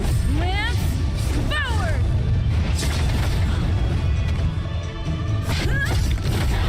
We have the upper hand. You impede me. The fight is set. Naughty child. That's better. Lance at the Unnecessary. ready. Ready for another? I'm okay.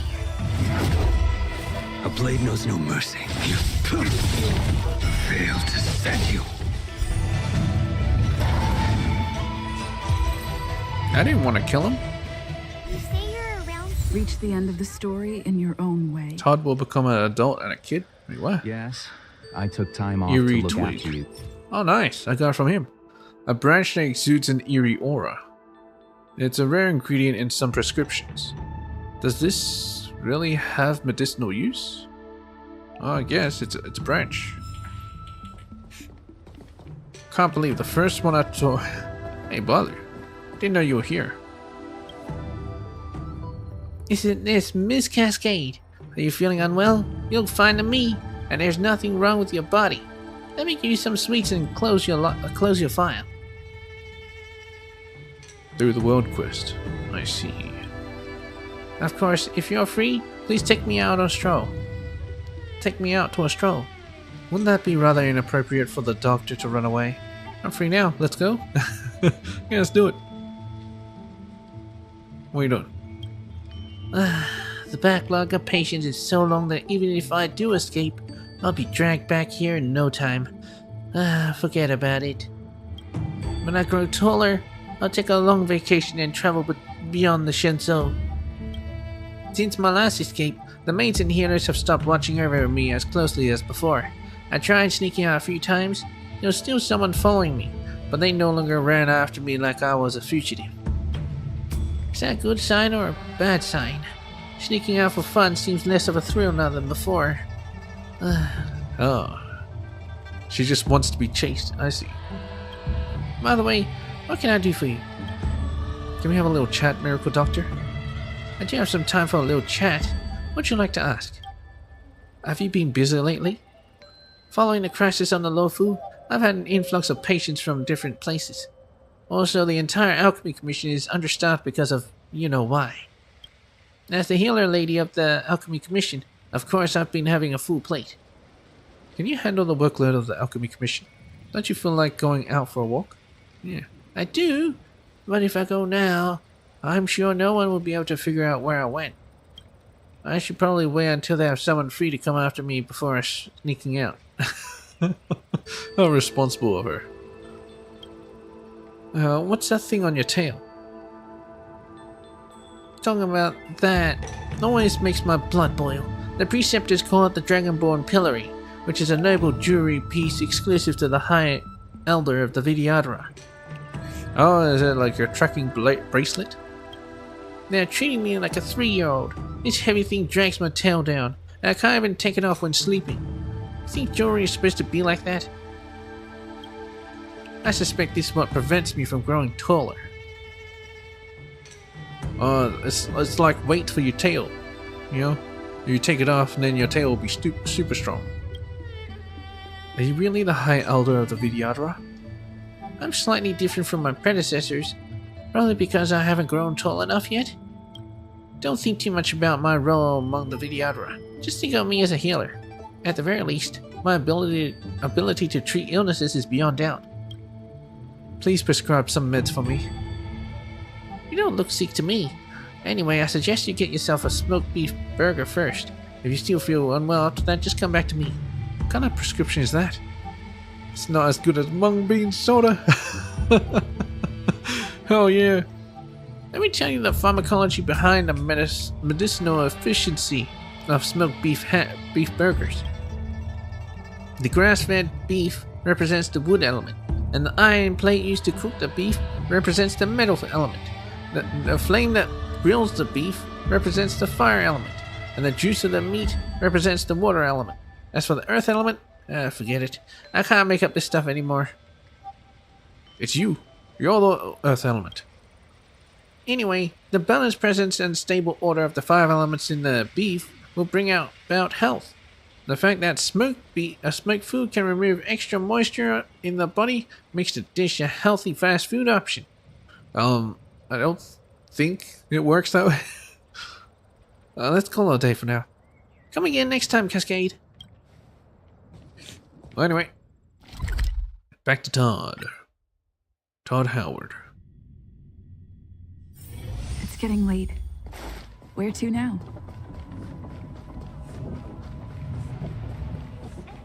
Hey, Todd. The people of the Xianzhou have long lives. I got what you want. Thank you for your hard work. Fascinating. This thing does look similar to twigs, but its veins shine with a golden light. Its mysteries must be related to the Shinto natives' legends. Scholar Bernini would be so jealous once he finds out about what I've learned here. Todd makes the eerie twig into a specimen. Wait, what? How?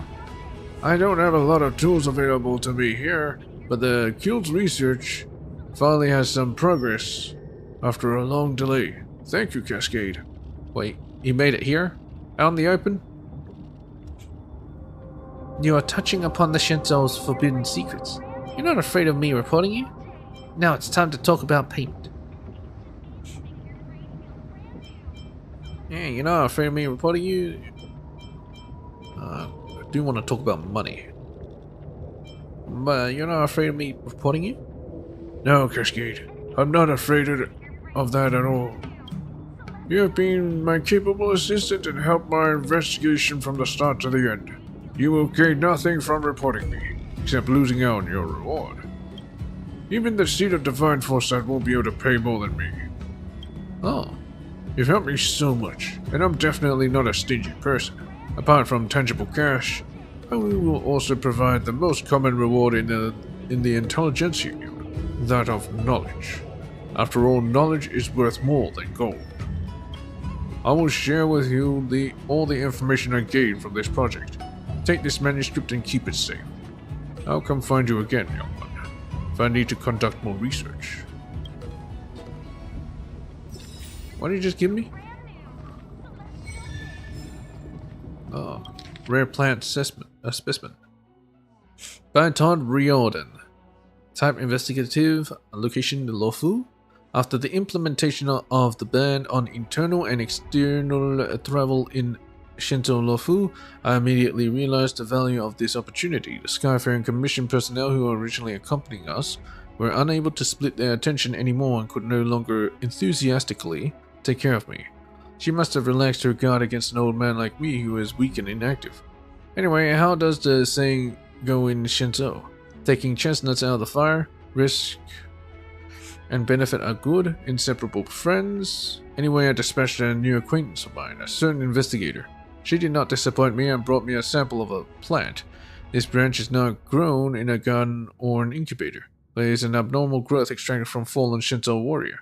May Clipboth watch over all afflicted souls. I never told him about that. I didn't say that was from a Shinto warrior. Anyway, I risked being arrested and drove a starskiff to explore several delves. During that time, I witnessed some cloud knights falling into an uncontrollable frenzy. They seemed to have been broken down from some great pain and brandished their weapons at their colleagues for no reason. Within minutes, some of these soldiers started having vines and leaves sprouting out from under their armor, as if there was some plant in a frenzied growth spurt. Some even lost their human form. As I mentioned in my previous report, the Shinto myth about the ambrosial arbor is not just talk. The sacred tree, believed to have been planted by Yaoshe, suddenly began to grow, the reason for which I will take some time to ascertain. The rise of the ambrosial arbor brought about many anomalies, the most notable of which is the madness known to the Shinto people as Mara-struck, as well as the strange growths that only appear on the bodies of Shinto natives. I don't have many tools at hand, but spectral analysis and genetic testing show that these plants do not belong to a simple biological category. They are more like a kind of bionic material. I extracted some liquid from their vascular system, which contains Shinto native genes. You don't lack samples, but you certainly haven't obtained this kind of mutant sample. Attached is a report on the test data, which can be opened with my Intelligentsia Guild membership code. I'll send it out as soon as communication is restored. Enter code to read report. Oh, I want to read it. Hello. The voice of history can never... Okay, there's nothing else. So he appears somewhere else and then you can get these quest again. Should I start here or should I start in Orem Alley? I think I should start in Orem Alley. Let's see. Orem Alley. Let's go through and explore everything.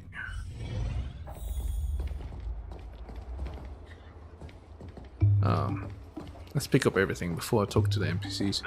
That's gonna take a while. Collect. Start picking tours. Orem Alley Travel Guide. A travel brochure produced by the Exalting Sanctum. Orem Alley, Urban Impressions. Orem Alley is one of the oldest areas in the Exalting Sanctum, and also features as one of the 35 model suburbs, considered a showcase, a concentration of Shinto's folk culture. In recent years, the Lofu has built up more external trading links, turning Orem Alley into a fashion hotspot. Several immersives have been shot here, and many Outworlders also listed as a must-see attraction aboard the Lofu. Thousands of years ago, Orem Alley was actually a prestigious suburb for the rich and famous of Exalting Sanctum. Lots of celebrities and dignitaries lived here, from commissioners at the Realm Keeping Commission to counselors at the Seat of Divine Foresight, from literary masters to artistic archsmiths. Every street throughout Orem Alley has left its mark on history. Orem Alley Shopping Guide. Tourism has existed as a social phenomenon since ancient times. With 8,000 years of voyaging, traveling has risen to be at the forefront of Shinto activities. Tourism in Orem Alley, with its historical origins as a commercial zone, is impossible to separate from commerce. Shopping and eating in Orem Alley are particular tourist highlights. Star Picking Tours has curated several well-known prestigious shops to share with all friends visiting from afar. Spices Supreme. Spices Supreme is a famous traveler's restaurant in the Exalting Sanctum with an endless stream of patrons. The head chef Yan Cui is a master of Shenzhou Xingyuan style cuisine held in high esteem among locals. The Xingyuan style cuisine has its origins in the treasures of the Xingyuan dynasty, and it's a school that matches different ingredients with different seasonings and spices, favoring spicy, sour, and strange flavors. Representative dishes include garlic-infused pork, crisp melon and diced chicken, pork slices and fish sauce, chili oil beef offal stew, and Granny Chen's tofu. Locals claim Master Yansui has practiced martial arts since childhood, insisting on integrating punches and kicks into her cuisine, often producing new meals that the locals have never tried before. If you're lucky enough to come across Yansui during a moment of culinary inspiration, be sure not to miss it. Artistry Hardware.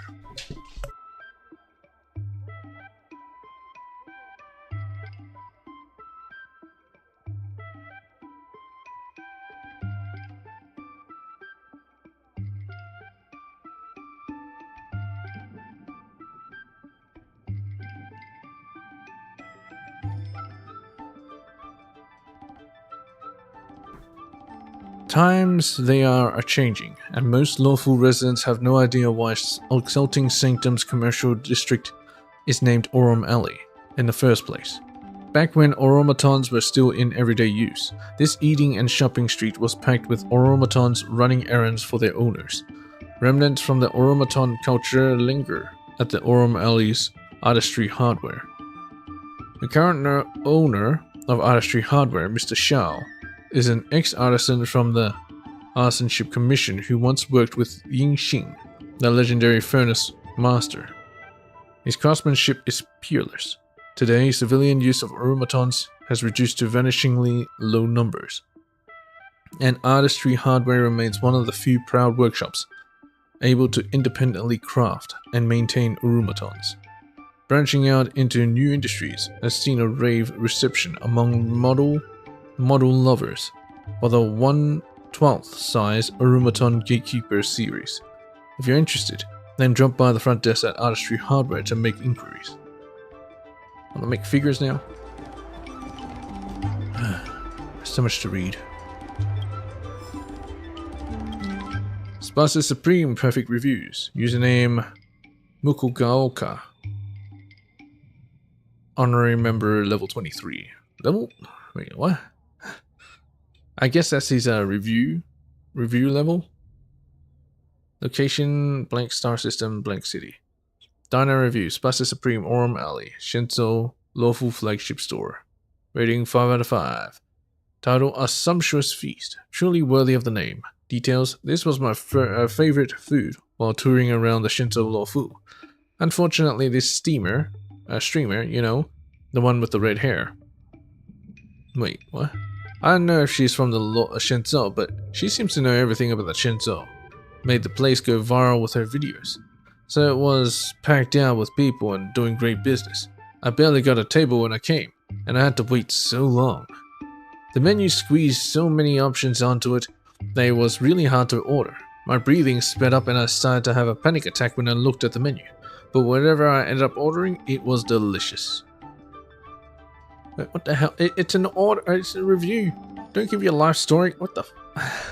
Really, it was so delicious I couldn't think of any more adjectives to describe it. Every bite of the fork. Sorry, I haven't mastered the art of using chopsticks yet. Stop including this. But luckily, they have other cutlery. It was its own surprise. The garlic-infused pork was yum. Okay. It's this kind of reviewer, huh? The Granny Chen's tofu was yum. Oh my god. And the crisp melon and diced chicken was yum too. Yeah, it's that kind of reviewer. Every dish was so delicious and it felt like I was exploring new flavor sensations in my mouth over and over again. It's hard to imagine what kind of beast the meat here is cut from. Definitely super fresh and gamey, but also hearty. That chili oil beef offal stew was unforgettable. The real meaning of a master chef. Oh, shit.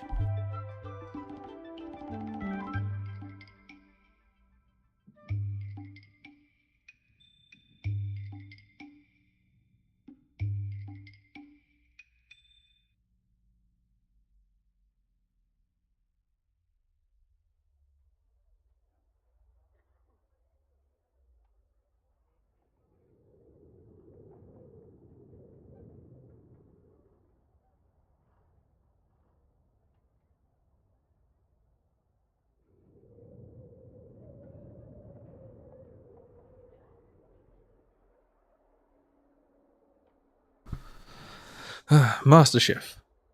You could see the boss lady, who is also the head chef, personally informing knife work, whizzing to slice perfect strips of beef offals. Here the chili oil slowly boiled, soaked onto the beef offal. Just so. I meant to ask the boss lady whether she was 5,000 years old or something. Seeing as I heard everyone on the Shinto lives so long, she must have honed that knife technique of hers over thousands of years. Otherwise she must be a martial master, with the knife that conceals her fame in this ordinary place. Different from Starskiff Haven, Aurum Alley's feeling is different, strange and very deceptive, just like its name. I have no idea why Orumatons would lend their name to this district. Spice Supreme is the same. It looks normal enough just walking by.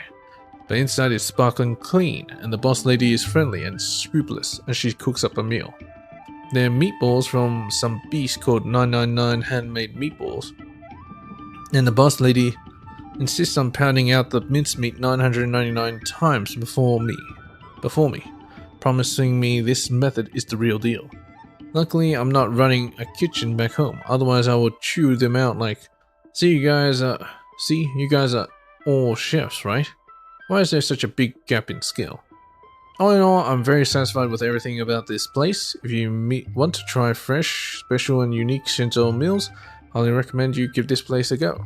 This restaurant absolutely deserves a 5-star rating. So much reading. That's you son of a bitch. Muko Gaoka. It's just like what the guide said. It's totally worth the time. As expected from Aurum Alley, even its air is full of the sense of ordinary life. Is Aurum Alley that famous? Guide? What guide? The tourist guide, of course. Get to know the real Lawfu in 30 days. That's the one I got.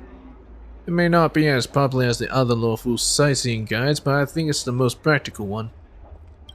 Sure, I'm here to enjoy myself, but I'm different from those superficial tourists. I'm not interested in the Starskiff Haven shops, and they only pander to visitors. This isn't my first trip to Shenzhou. This time I came only to experience the most authentic Lawfu customs and culture. Aren't you a tourist too? How could one experience local customs and culture? Aren't you a tourist too? There are all sorts of tourists, and I think of myself as a seasoned one. I've written many guides and reviews over the years, and I even got recognized as an honorary member online.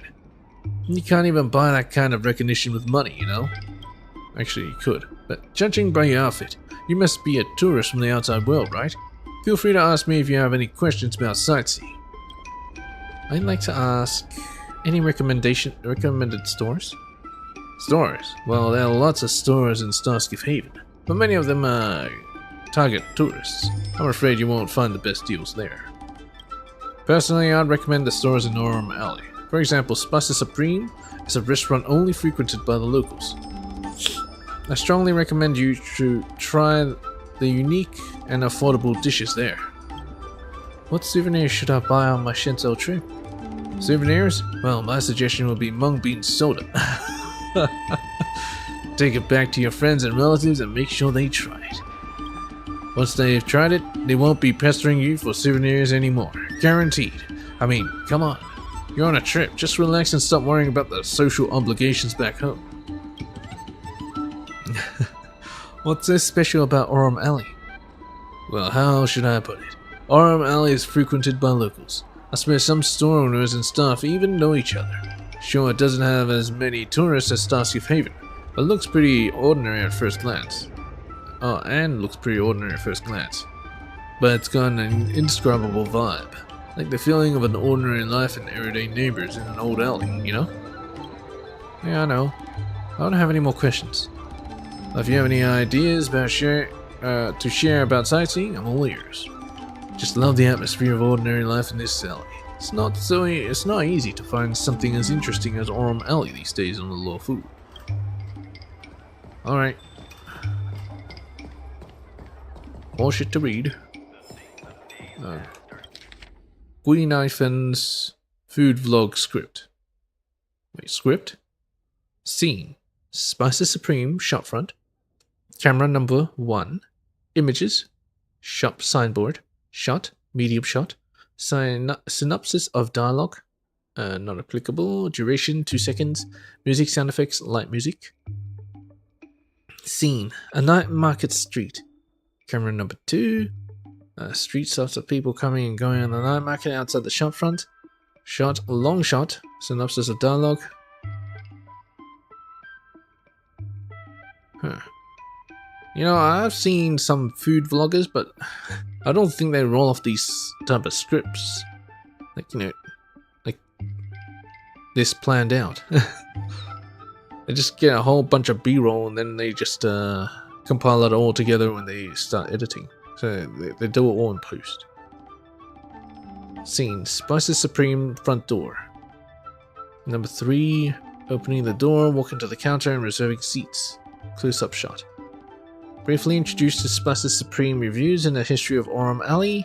Aurum Alley is the place most steeped on everyday life aboard the Luofu. I wanted to check out this store for ages and finally come with a friend. Duration 5 seconds. Boom mic. Boom mic! Man, this is high production.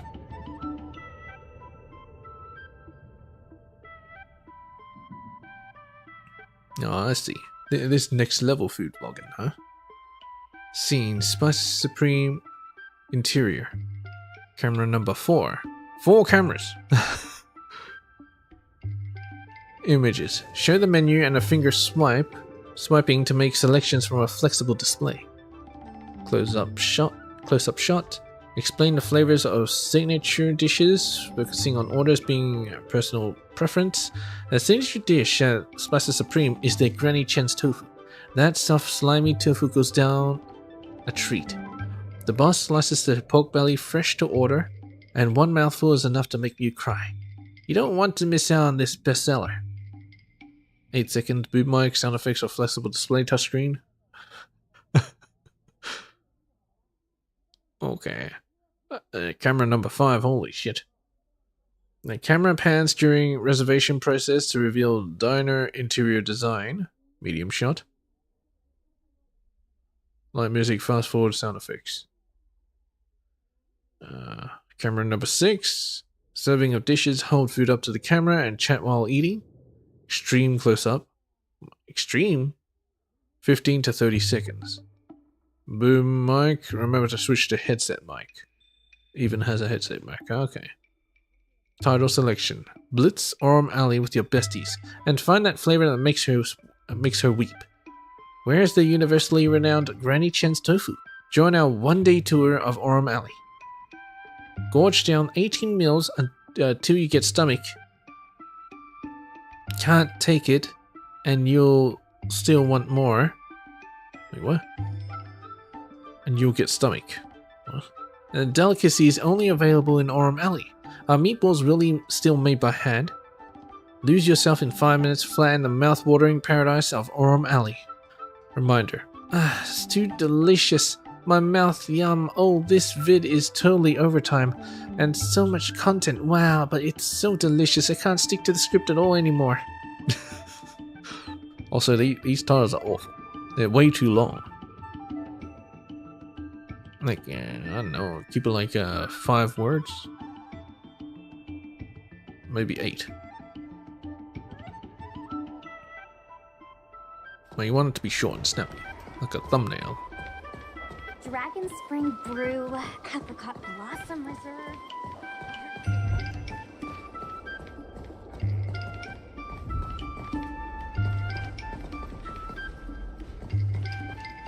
Like say something like the juiciest meatballs on lawful. Juiciest meatballs on the lawful. Yeah, something like that. The juiciest balls. Yeah, you can shorten it even more. None? Wait, what? What are you doing here? Release the diary book every day. Keep it up, and I'll be purified of my karma. And then... just diary books won't be enough.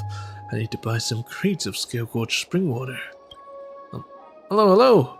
Praise be to happiness, dedication. What were you muttering about? Praise be to happiness, dedication? Oh, that's just a greeting. The actual meaning is complicated, but in simple terms, it's about wishing everyone a happy life. Sounds great, right? That's why I release things. The concept of releasing things back to nature isn't limited to the Shinzo. It's also practiced outside of the Alliance by many Outworlders. Only a love that transcends the boundaries of species can truly elevate a person's heart and soul. Like the robots we released? You seem pretty interested in releasing. Is there anything else you'd like to know? Wait a minute. Why do you make it sound so weird? How's the Unshackled doing these days? Thanks for your concern. They're doing so much better than before. Praise be to happiness, dedication. Since we, the microscopic faction, took charge, we have been allocated more resources. We could only release spring water, mineral water back then. Now we have purchased some equipment and started ecological farming with domesticated wastewater. Because of that, the Realm Keeping Commission has become more lenient with us. They even invited me to join the Save Water, Save the World event. Do come back and join our release activities if you are free. That's going to earn you lots of merits. In the long run, we might be able to clear our name as Yaoshi's followers. Back then, the Shinto people often associated the disciples of Sanctus Medicus with Yaoshi's followers. In the future, they will think of the Unshackled at the mention of Yaoshi's followers. Oh, okay. I don't think that'll be a good thing. Praise be to happiness, dedication. Yeah. You do you. Hey, Majima. So, she was the one that's sending out all the actors to, accost all the shops. Right? Doing honest business is doing boring business. You sound just like Herta. Just want to have a casual chat. The Shansel fossils live leisurely lives. I don't usually see Outworlders having as much free time on their hands as you. Interesting. What do you want to talk about? What exactly do you do? I said I'm an employment agent. I think that's the right term. I basically put people in jobs. If you're having a case of empty pockets, you can come and hang with me. Are you just respectable? You're an Outworlder putting people in Shinto jobs? Who cares about where I work my trade? Shouldn't you care more about what jobs I have available? Everyone knows my jobs pay plenty of dough, as long as you have the skills to do them. And if you're not looking for a job, then you'd be rude to keep asking me questions. Fine, never mind then. I'm actually looking for a job. Looks like I was right about you. You've got some serious talent. Too bad I don't have any jobs for you right now. What? Oh my god, wasting my time. What brings you to Aurum Alley? I'm here to help those good locals in Aurum Alley find better jobs, so they don't have to be stuck watching those dusty stores all day. It's always great to embrace a new life, don't you think? You're not one of those thugs working for the IPC, are you? Why are you trying to get rid of them? Yeah, you're not one of those thugs working for the IPC, are you? Hey, don't go digging where you're not supposed to. You know what I mean? Oh, I know what you mean. Do you know the person next to you? You mean my man Kiryu? He's my best friend. We're so tight that I want to give him a little squeeze around the neck. Too bad that we've got work to do. My higher-ups won't have anything nice to say if I got rid of Kiryu. Kill you. Yeah.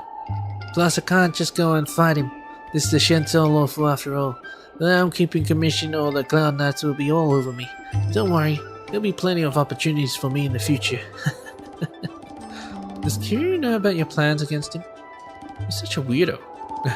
A weirdo? If you judge me by the standards of ordinary people, then maybe. But honestly, I've never cared about that. Don't worry, Kiryu is very strong. Any other person would have died ages ago. I'll catch you again next time. I'll be staying in the Arm Alley for a while. Feel free to come back for a chat. Kiryu? Oh, this guy. Who are you?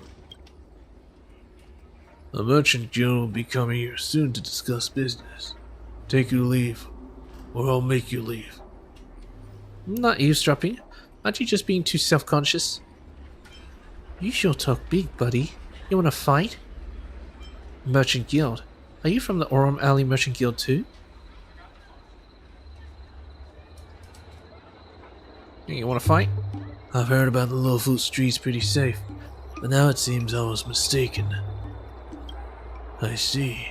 This isn't a topic to be discussed out in the open. I was being too tough. I have no intention of arguing with you. My name is Kiryu, and I'm a foreigner doing business on the Shinto, where people say the walls have ears. Not to mention, there aren't even any walls here. I was just being careful. As you may be aware, even innocent people can get into trouble if they hear something they shouldn't. You seem to be a seasoned adventurer. I'm sure you understand what I mean. Hey, speak up. What trouble am I in? You have a discerning eye, don't you?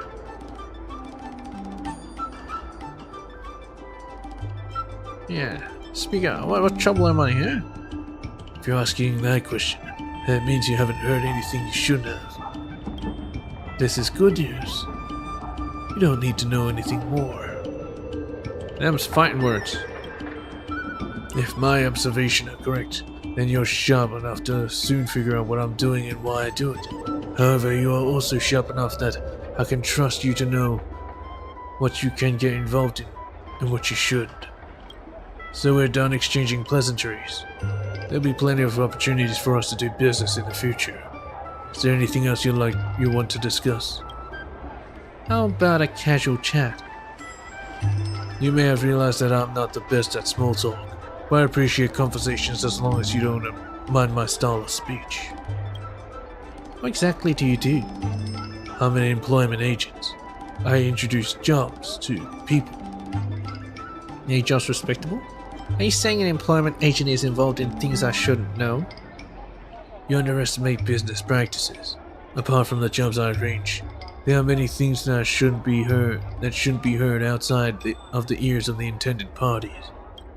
Trust me, being an employment agent may be easy at times, but it can get complicated. I only share the details of my jobs with serious job seekers. You should already have enough to go on if you're just shopping around here for the opportunities. What brings you to Arm Alley? It's just a job from the higher-ups. They told me to come, so here I am. And what if they tell you to go join the Antimatter Legion?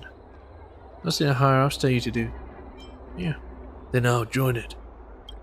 As I said, I believe you're sharp enough to figure out in due time what I've been doing. It has nothing to do with morals or beliefs. I'm just doing my job for the higher-ups. Do you know the person next to you? Majima. Yes, I do. We share a common benefactor that's told us to get along well, so I gave it a try. We're getting along pretty well for now. She has a troubled past where she had to suppress and restrain herself, only to be betrayed in the end. That experience has changed her. Whatever she does, I do not blame her. She may appear to have lost her mind, but she sees the world more clearly than most people. At least, that is what I think. I'll catch you again next time. Catch you next time. Yeah, whatever. Man, shouldn't have given him that voice if I knew he was talking so much. Good dang. Mini Xian. A projection on the table is telling a story animatedly. Its performance style is exactly the same as the real Mr. Xian. Let's check the script. Selection of Mr. Xian's tales. The clash between a knight and pirates. Just in the nick of time, two beams of light shone in from the space behind the pirate's ship, hitting the captain's bridge dead on and sending sparks flying as the captain cowered for dear life. Before the captain came to his senses, he saw a silver-white battleship approaching, and a voice shouted, "I am a knight of the Wonder Greaser, and on their behalf I shall vanquish you, fiend of evil."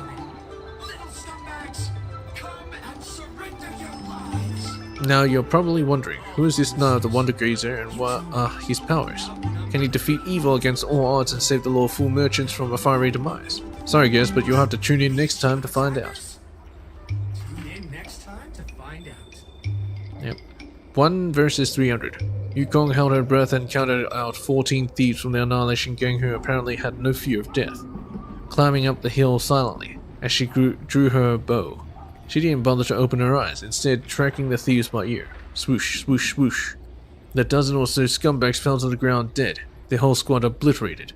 The gang's main camp was alerted to this deed, and hundreds of strange-looking Annihilation Gang members came marching out, their ranks forming a dark mass over the hillside that stretched out from beneath Yukong's feet. The sight of them didn't provoke the slightest hint of fear in her, and she shouted, "Little scumbags, come and surrender your lives. All of our listeners, you tell me, outnumbered 300 to 1, will Madame Yukong be able to fend off this legion of attackers? Tune in next time to find out." Swarm elimination by 12 Cloud Knights. A few Cloud Knights landed and surveyed the situation. Without any hesitation, they gathered the young and strong in the city and said to them, "We are the Shenzhou Luofu, ordered by the Rainbow Arbiter to cleanse the cosmos of evil. Although the vermin left behind by the Swarm Author is not part of the original plan, it's also our duty to contend with them. As mortal creatures, it is natural to feel timidity in the face of those evil insects. But as humans, how can we succumb to insects and beasts? They should be taught a lesson, so they know who the leader of all living things is. Can the Cloud Knights defeat the onslaught of the illimitable swarm and help the inhabitants of Pomferni rebuild their home planet? Don't get ahead of yourself, all will be revealed next time." The Slaying of Zulu by Galaxy Rangers. We of the Shenzhou Alliance are not the only ones who trust in the Rainbow Arbiter. There's also a group of Galaxy Rangers who are heroes under the Rainbow's command. Their members hail from across the cosmos and have all kinds of personalities and traits, but each of them are highly skilled, despises evil, and believes in the Arbiter. The story goes that in those days, a Lord Ravager named Zulu, who was under the command of the Ruin Author, led a number of bandits and pirates to scour the universe, leaving destruction and death in their wake. It was at this crucial moment that the heroes of the Galaxy Rangers took up arms, shattering Zulu's grand dream of destruction and forcing him to his death in the Swarm. There were countless survivors of the Swarm Author's ranks, armed with mouths that swallowed the sky and teeth that tore through the earth. But without any sentient intelligence, the Galaxy Rangers drove out these insects and beasts, and herded them to attack the fleet of the Lord Ravager. What an elaborate method, using the tiger to hunt the wolf. Or you could say, the moth flew straight into the flame. Oh, so that's how they defeated Zulu, by using the swarm propagation. A song to mourn the rainbow. For millennia, the Heliobi and Shenzhou fought endlessly, having no care as sworn enemy and foe. Then the Wingweavers descended 10,000 strong. The Shenzhou faced them brave head-on. A Wingweaver's soul equal to the sky, having built the Moldrasil towering into the stellar void. From ice-cold slumber, the Shenzhou woke, a hero of bygone days of old. The heroes sought out the Flint Emperor, and to it did speak. The mountains and rivers are shaken by the Wingweavers. The Shenzhou and Heliobi must cross this bridge hand in hand. You were exiled to the Inferno, but now you can join me to cleanse these monsters from our land. And so the Flint Emperor was to the hero bound, and the force of their bow shattered stars and earth. Maldrassil was the nest of the multi-wingweavers, yet the hero enveloped it in flames overall. The Flint Emperor exhausted all their might, and the wingweavers' wings were scorched beyond flight. The soul of the Shinzo cried in the face of death, and the hero did not return from their plight. To this day, rivers of blood have been spilled in war. Allow me to sing a long song, a lament to comfort the fallen souls. Alright, get away from him, keep stalking. Okay, we have 30 minutes left. Hi! Interested in fitness martial arts? Probably not.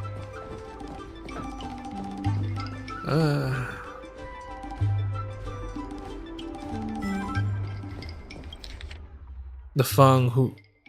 A travel brochure produced by the Exalting Sanctum travel agency start picking tours. Shenzhou Fang Hu travel tips.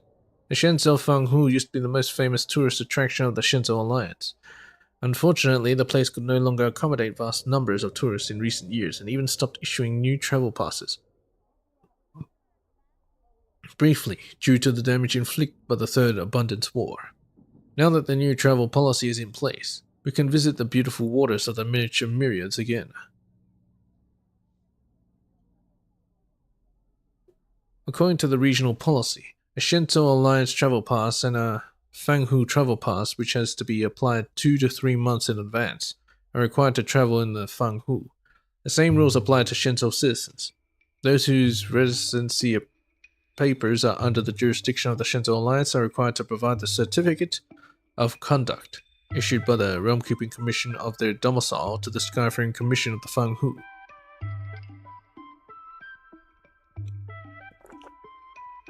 Travelers from other worlds are required to provide the certificate of conduct issued by their place of residence and the certificate of no criminal record issued by the IPC. The procedure is slightly complicated, but the travel pass issued by the Fang Hu Skyfaring Commission is valid for 20 years, so you do not have to repeatedly go through the process. Please note that Fang Hu is an autonomous dominion of the Vidyadhara. Thus it has different customs, culture, and social structures from other Shenzhou ships. Please purchase a copy of the Fang Hu Lifestyle Guide from the Star Picking Tours before departure to avoid unintended mistakes. Shenzhou Fang Hu must-see attractions. Claret Gleam Bay. The Claret Gleam Bay in the Sans Delve is the first stop for most travelers who visit the Fang Hu. Many are immediately impressed by the water that flows peacefully on top of the dome of the delve the moment they disembark from their starships. Many might have already witnessed this scene through an immersion or hologram before their arrival, but let there be no doubt, nothing beats seeing it with your very own eyes. Look up and admire the sea. You'll see the Shangguan sea snakes gliding past with their massive bodies, the lanternfish sparkling with fire like fireflies. When they're huddled together in the Shrimanth conches, hunting for schools of fish like nimble missiles. The Claret Gleam Bay is arguably the only place in the cosmos that can offer you such a mind-blowing experience. Rainbow's Road Museum. The Rainbow's Road Museum is located in the East Sea Delve. Its name in full is Third Abundance War Rainbow's Road Museum. As the entire East Delve was razed to the ground during the war, the museum was built upon the ruins. In Rainbow's Road Museum, you will get to watch a holographic history of Rainbow's Road formed using the Vidyadhara Cloud Hymn magic. During this immersive experience, you will witness how the catastrophe took place and learn how the Abundance Axis launched an aggressive attack against the Fang Hu, and how the Pearl Keepers put up a tenacious defense, but to no avail as the Abundance Axis managed to invade the delve in the end. To prevent further destruction, the Rainbow Arbiter appeared to wipe out the fleet of the Abundance Axis with divine arrows and annihilated many corrupted delves. Among them, East Sea Delve was the only one that was simply reduced to ruins. The most stunning exhibition hall in the museum is none other than the Palace of Mortal World. where the Fanghuan IPC have built a replica of Mount Fish Avenue, the busiest area in East Sea Delft before the war. The daily lives of the 39,823 residents is manifested in the form of mirage echoes, showing their comings and goings prior to the disaster. If you chat with them, you will realize that they are ordinary people just like you. You probably also never expected they will perish during the war. Okay, so the Fanghu is just full of videodora. Rainbow's Road Museum offers free entry to travelers, as the citizens of Fanghu want to show more people the purpose behind the Shinzo Alliance's endeavors. Wild Shore. The Wild Shore is the most renowned beach in the Fanghu. Despite the complicated travel pass application procedure, the attraction still welcomes almost 70 million travelers every year. The biggest appeal of the Wild Shore is that it is both a hot spring and a beach. The water there is rich in microbes beneficial for the health of one's skin, and the shore is blessed with a magnificent stretch of white sand and beautiful natural scenery. However, its extreme popularity is its most significant drawback. So much so that you will only get to admire the beach during the off-season, when the sands are not literally covered with the bodies of tourists. Oh boy. I hope they're just there sunbathing. What's going on, Mimi? I mean, what's going on? I'm no longer seeing. Oh, wait.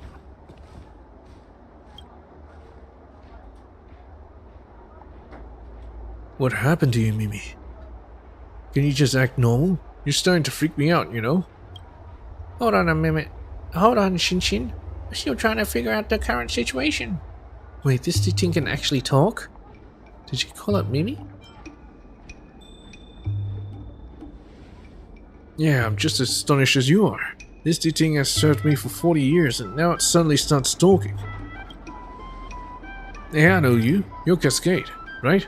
I've heard that you're a knowledgeable outworlder, so maybe you happen to know why my D-Ting has suddenly started talking? Here's the thing. I confiscated some stolen property from the disciples of Sanctus Medicus, and among them was a booklet called the Manuscript of Wisdom, with all sorts of weird symbols on it. Oh. I didn't know what the text was, so I asked Mimi to sniff it for any sense. But as soon as Mimi started flipping through the pages, it suddenly sat down and started sighing.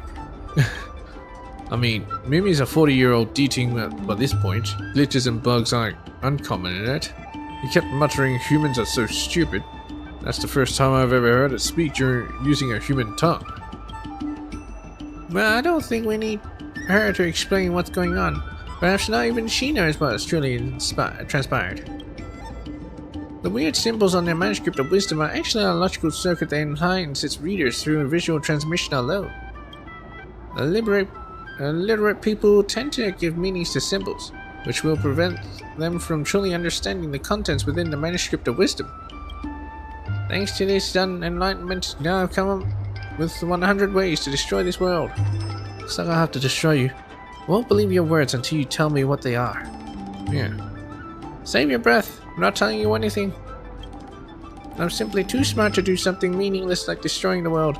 Only the morons from the Antimatter Legion or the Annihilation Gang would do such a foolish thing. In short, it's beneath me to destroy the world. Absolutely not. But how smart have you become? Maybe you could ask it a question, Cascade? What's 1 plus 1? Oh, are there more natural numbers or prime numbers? What are the winning numbers for the next lottery jackpot? I don't think this is something that needs proving. Yeah, what are the winning numbers for the next lottery jackpot? My life becomes smarter. I can't predict the future. Maybe with enough data and arithmetic power, I could come up with an answer for you, like what the Matrix of Prescience Ultima does. But for now, I'm afraid I can't give you the winning numbers. Mimi is speaking so logically. It really does seem like it's become smarter. I'm here to retrieve the Manuscript of Wisdom. Your expression gave you away as soon as Shinshin mentioned that book. Please give the book back to her, Shinshin. The owner of text must have entrusted her to retrieve it. I'm gonna read it. Huh? But this is stolen property. Are you sure that we should just give it to her? Let's give it to her. If I'm not mistaken, this book belongs to the Alchemy Commission, and she is working for them. Since Mimi says so, I'll give this book to you, Cascade. Just don't lose it. Please keep it safe, Cascade. This book is far more dangerous than it seems. Just imagine if it wasn't a cute little teaching like me that became in line, but a fierce, deadly monster. Then I'd just take it down with my bat. Yeah, that'd be terrible. Yeah, I'd take it down with my bat. With your skills, perhaps so. But you understand the subtext of my words. It's best to prevent such a thing from happening at all. What are you gonna do next? What are you doing next, Mimi? I'm just a D-team. What can I do? Join the Genius Society? Huh. I'll just keep investigating cases with Jinshin. But you've become so smart. Isn't it awesome to have a smart helper for solving cases? Anyway, let's don't waste any more time here. We should return and deal with the 8 of stolen property. Then we'll be leaving, Cascade. Thank you for your help. Shinshin and Mimi leave with smiles on their faces. This must be the manuscript of wisdom that Eula was looking for. I should bring it back to her. Or you should read it. A forbidden text readable only by the literate. For when those of literary awareness lay gaze upon its pages, they run the risk of being stripped clean of all knowledge. Alright, got it in your head? Got it all in your head yet? My head's empty. I've forgotten everything. Let me read it. Shit. Oh, it's one of these. Courier package. There is a large pile of goods stacked up here. You look closely at the receipts and realize that these should have been delivered to the recipients long ago. A huge pile of parcels that should have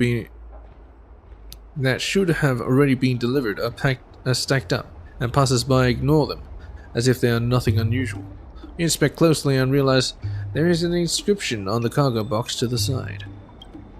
Cargo pilot Feng Yun was a taciturn and unsociable man. Once a fighter pilot, he retired from the army without merit and fell into obscurity. When Sanctus Medicus stirred up trouble, Feng Yun unloaded his cargo here and used his staff's gift to attract enemy firepower, buying time and protecting the civilians. Unfortunately, his vessel was destroyed and his remains were never found. When the chaos fell quiet, no one came forward to claim these goods. Mourn in silence, salute in respect, the ending. Definitely. As you inspect these items again, you realize that they are no longer a scattered bunch of boxes, but a great monument. No one can remove a single stone from this great monument, as it is now the foundations of a great ship. Wait, what? Please submit. Okay.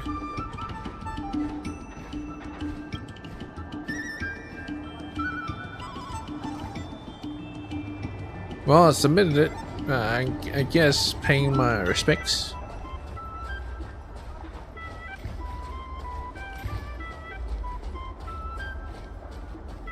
As a president. El Presidente.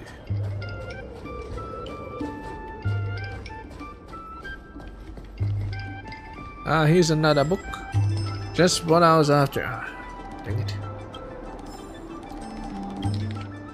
Part 4. Overview and whatever. In the above paragraph, we barely touched on the Rainbow Six actions during the Crisis of Belief.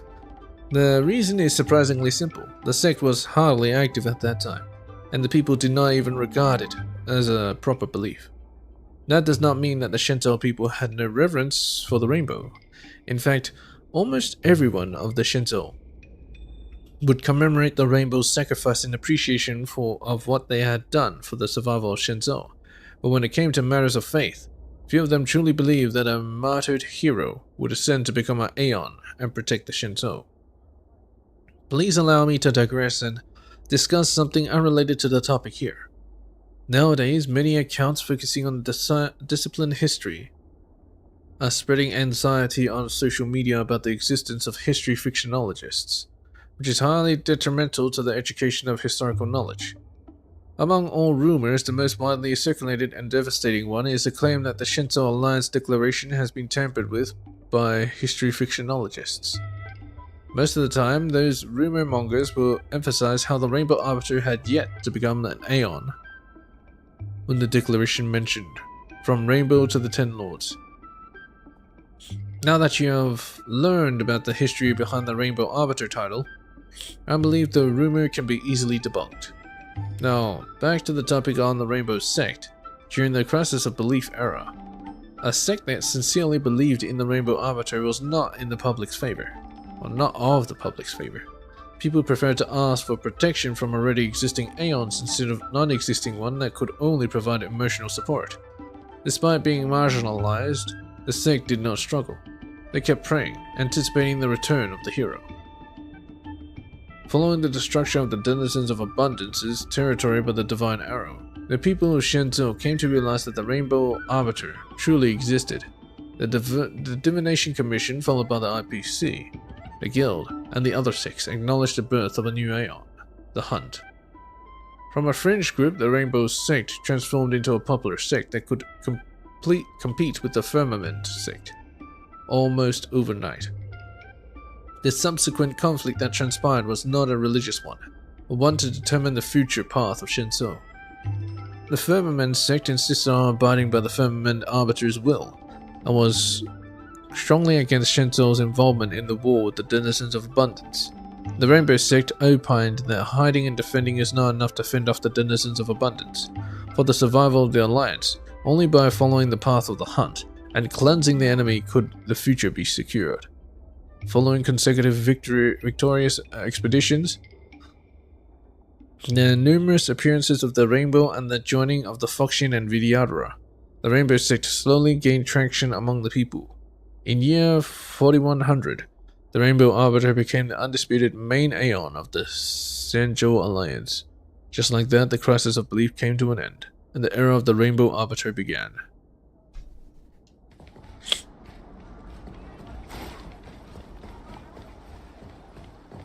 Fanghu Tourist.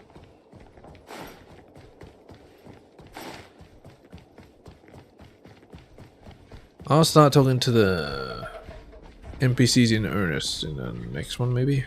I don't know. Okay. I thought it was about to crash. Courier package. This is a brand new parcel. The cardboard has been slashed opened already, and the corner of a notebook is protruding out. It's obvious that this brand new notebook was not originally inside the parcel, but it was forcibly stuffed inside, as if it was a piece of garbage being squashed into a trash can. Can you really sit by and ignore this? You can't help but notice that this notebook seems extremely familiar. Perhaps you should take a closer look. Yeah, forget it. This seems familiar. Go take a closer look. You pretend to idly flip through the notebook in the parcel. It is a Lyceum practice notebook for holiday homework. Not a single question was answered. Simple clues begin to form a narrative in your head. A Lyceum student accidentally misplaced their holiday homework in an unintended cardboard box. Once the holidays are over, he, or maybe she, could be in big trouble. Fortunately, he knows that the student's name and homeroom is written on at the start of their homework. There's still hope. Send it back to them. I must return this to the child. Yeah. By accident. Yeah, they accidentally stuffed it in this. Yep. I want to give the Lyceum questions a go. Yes, let's do this. I want to give the questions a go. Of course, you can try and answer the questions. You can even answer all of them. However, you need to prove that you have the capacity to complete all the questions. Question 1. An arson ship commissioned craftsmaster receives 9 strial when he cuts one whole steel pipe into 4 pieces. If he receives 24 strial for cutting a different pipe, then how many pieces did he cut for this new pipe into?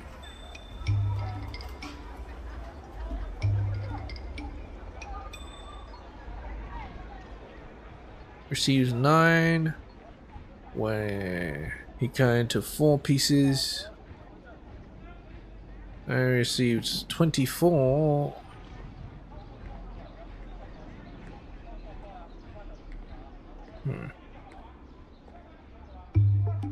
I'm thinking maybe minus 1 times 3.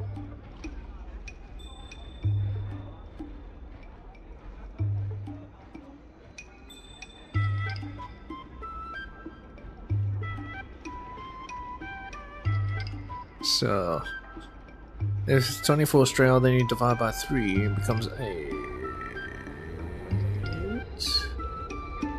plus 1 and it'll become 9. So it's 9 pieces. Okay, it's 9 pieces. Okay, 10 pieces. Oh well, at least you finished the homework. That's already very impressive now. You complete the exercise book and instantly feel refreshed. There's a Shinto saying, none can become young once more. However, when you are immersed in answering those questions, you are the very image of youth. Take this. This is a reward from the higher morals. You at least respected this notebook. You have earned it. It's just one question. Want to answer so many questions? We tried. We really did.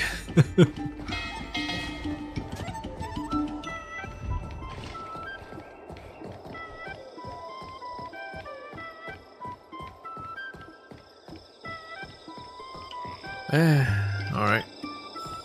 An overview of the faith crisis, part 3. Besides those who believed in aeons, some also believed in non-aeon beings, such as the Homewood sect that believed in the primeval Imperium Emperor, the Flint Emperor sect that believed in the Flint Emperor, and the Rainbow sect that believed in Rainbow, the version of Rainbow who had not become an aeon at that time. This sounds bizarre too.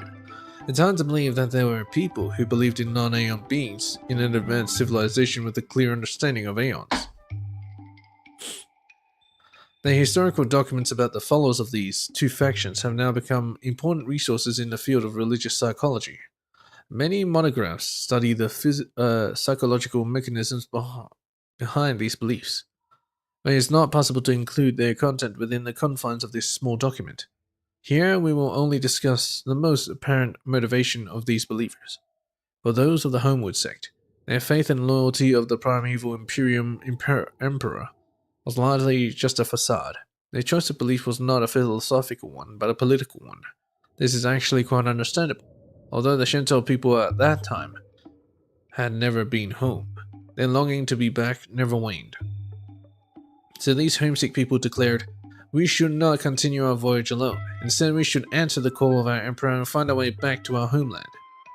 After the Foxians joined the Shinto alliance, many of them who wished to rebuild their homeland, the Verdant sect, merged with the Homewood sect.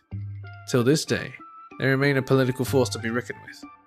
From this incongruous merging, you can see that this style of faith stands as something akin to a slogan for the Homewood sect, as well as the Verdant sect. All they want is to be back in their homeland. On the other hand, those of the Flint Emperor sect looked like they were betting their future on their beliefs. They were convinced that the Flint Emperor would one day become an Aeon, and the only thing that stood in the way of the Flint Emperor's ascendancy was the captivity of the Shinto people. And they followed their Flint Emperor firmly, liberated the Heliobi, and helped the Flint Emperor become an Aeon. Then when the Flint Emperor became the ruler of a path, they would become the closest mortals to the Aeon and benefit from the power of the path. To no one's surprise, the belief soon led to criminal activity, and those involved were arrested by the relevant authorities. These extremists, who supported the Flint Emperor wholeheartedly, eventually receded into oblivion. The only notable thing about this farce is that the Flint Emperor sect remained undecided on the path that the Flint Emperor would rule, even until its demise. Some suggested intelligence, some proposed flame, and even some mentioned grilling. Which sound like they would have control over all the grilled meat skewers in the cosmos.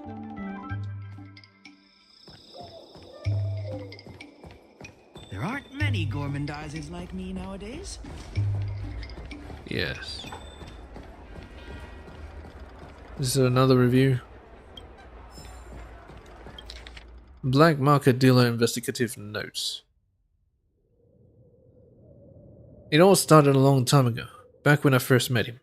It must have been the last Denizens of Abundance War when I first started seeing the black market dealer in refugee camps. At the time he was dressed in what could only be termed as suspicious. A huge hood over his purple face mask, and a massive backpack strapped to his back completely out of kilter with the rest of his body. He hid among the refugees, quietly peddling some wares of unknown origin, like weapons of interstellar pirates.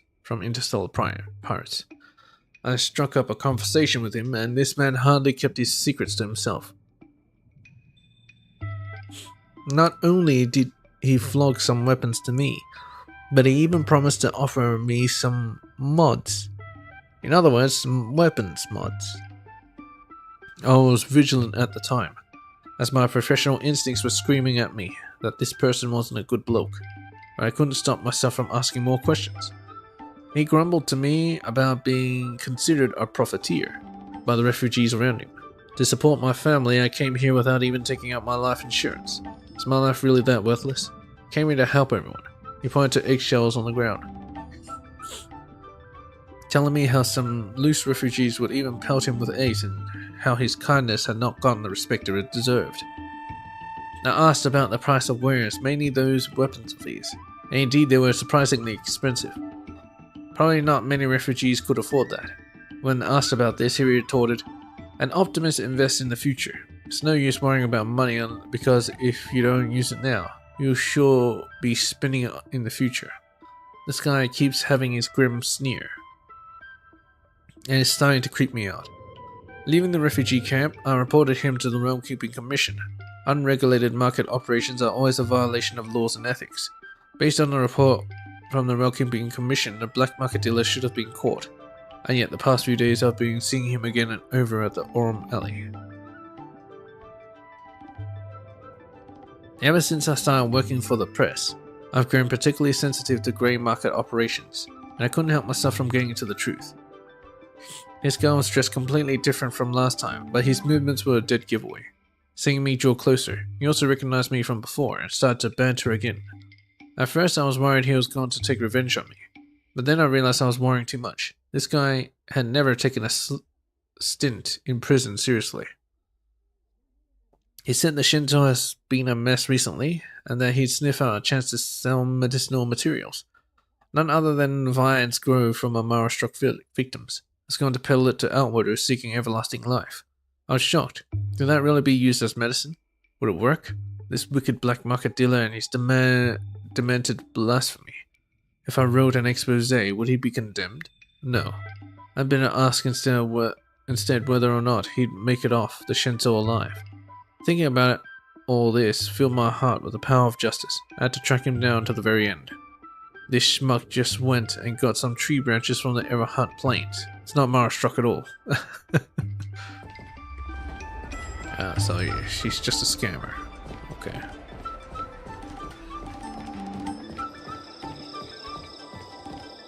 I think that'll do it for this stream. Just so much stuff to read.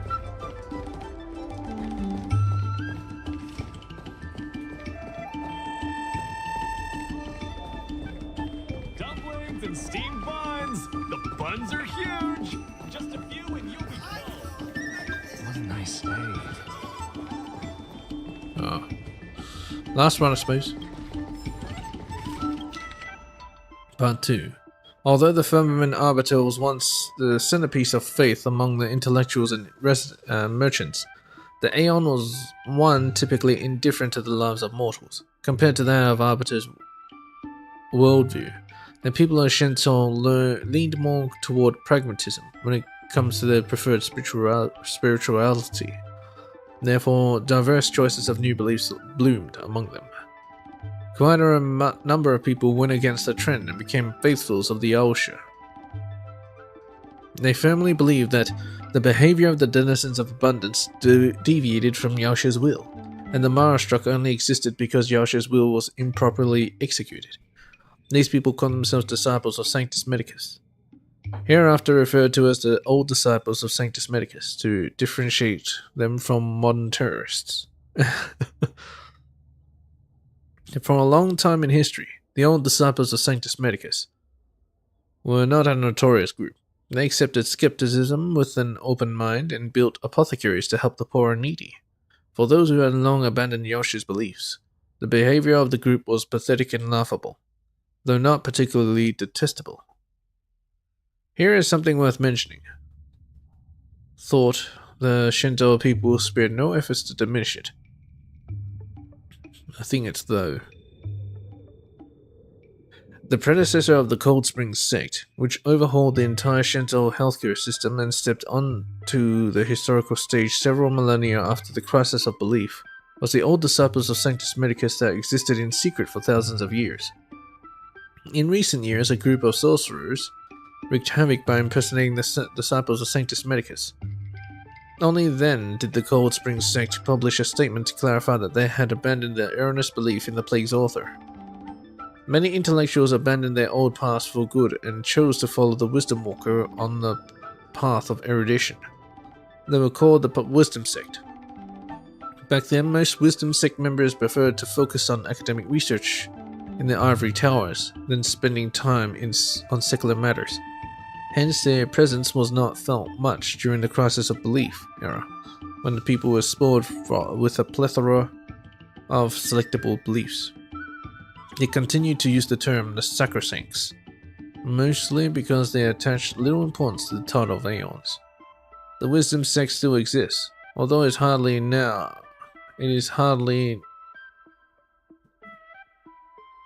Wisdom Sect still exists, although it is hardly known, and only has a small group of followers left. The Wisdom Sapienta Academy in the Ultra, which dates back to 5,000 years ago, has provided a constant supply of talented technicians who believe in the Wisdom Walker to various Shinto commissions. Not a single Shinto person who believes in the Rainbow Arbiter has any issues with the arrangement. After all, to most Shinto people of sane and pragmatic mind, the hunt is a righteous path to follow, not a shackle that controls the people. As long as you walk the right path, the Aeon you believe in is just something that helps you achieve your goals. Yes. Okay, I got 2, 3, and 4. Where is 1? Like me nowadays?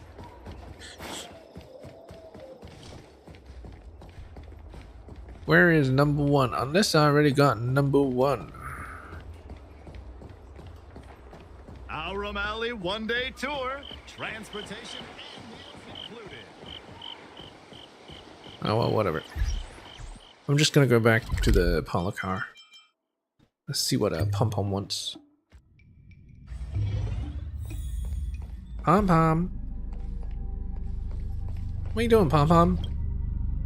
It's game. What's going on your mind? My next adventure to ensure sufficient just make your emergency food.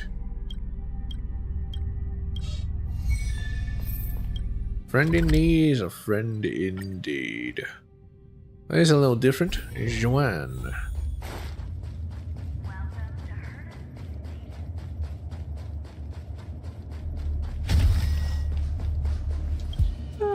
Let me nap a bit more. Oh, so sleepy.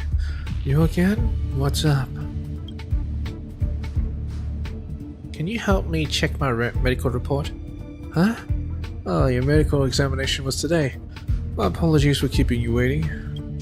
There were no appointments listed on the terminal today, so I left for a short break. I wasn't expecting anyone to actually show up. Let me see. Oh, you're not from the space station, are you? So you are approved by... Oh, lead researcher. These results show several abnormalities. Just give it to me straight, Doc. I can take it. You have to save me, Doctor. Yeah. Don't panic. I'll explain it all to you slowly. Have you been feeling drained and lacking motivation to do anything lately?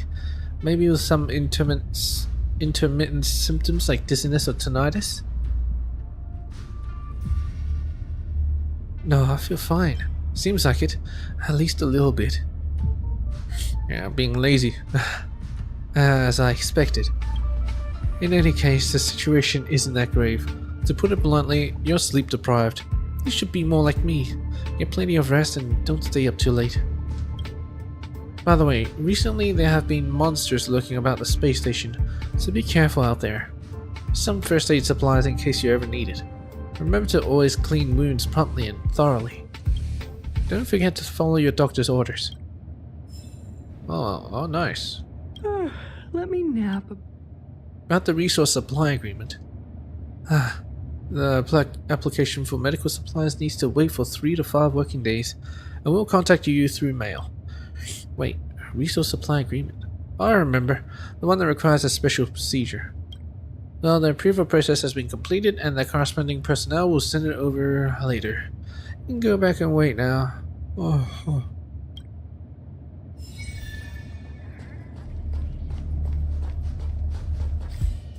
Well, that's fantastic. Let me just check the store. It's getting late. Hello, when is Where to Shichi? now? All are at staff discount prices.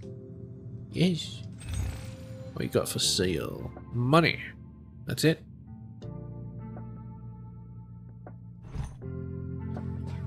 Well, I'm not interested. So I'm gonna go back to the parlor car and see if I got everything. Otherwise, I'm gonna go and collect all the books that I missed. Then I can read it next time.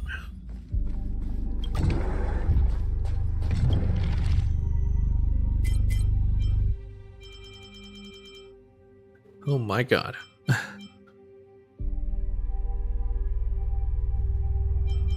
Yeah, I'm missing one of them.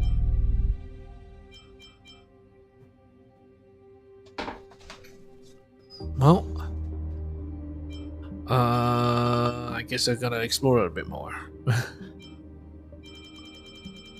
Anyways, that's for next time. This time, I hope you guys enjoyed.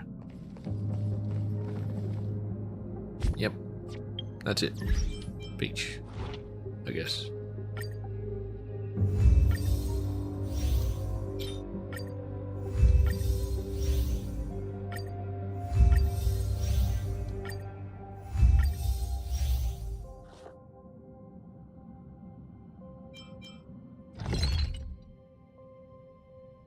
Unlock recipe healing spray.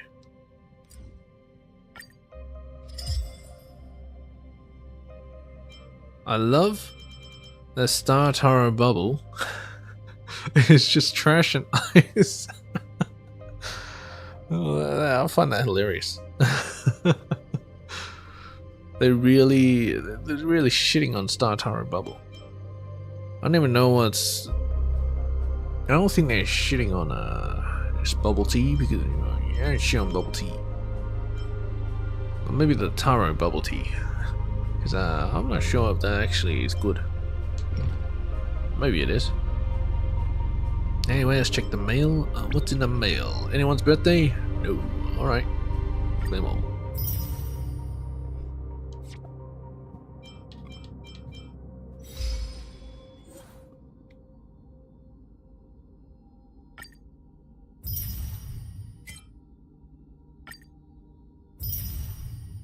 Orm Alley, huh?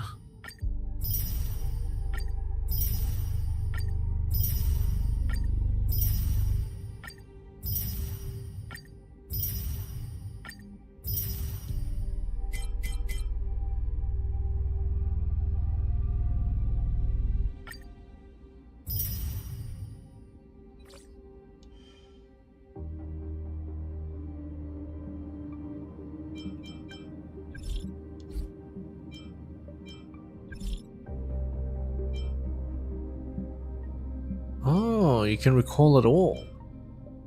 Interesting.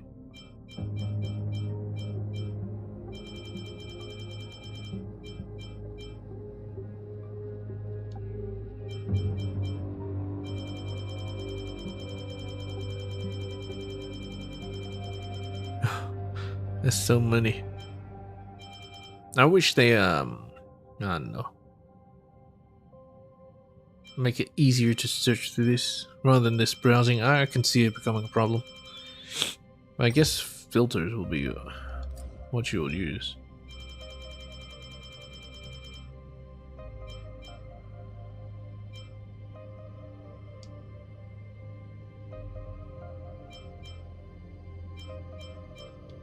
Hex Club.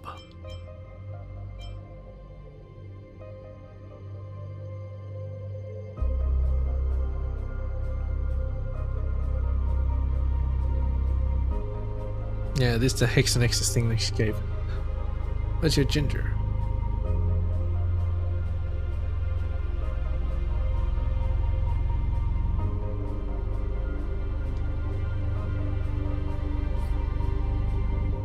That's nice. So you can recall your dialogue.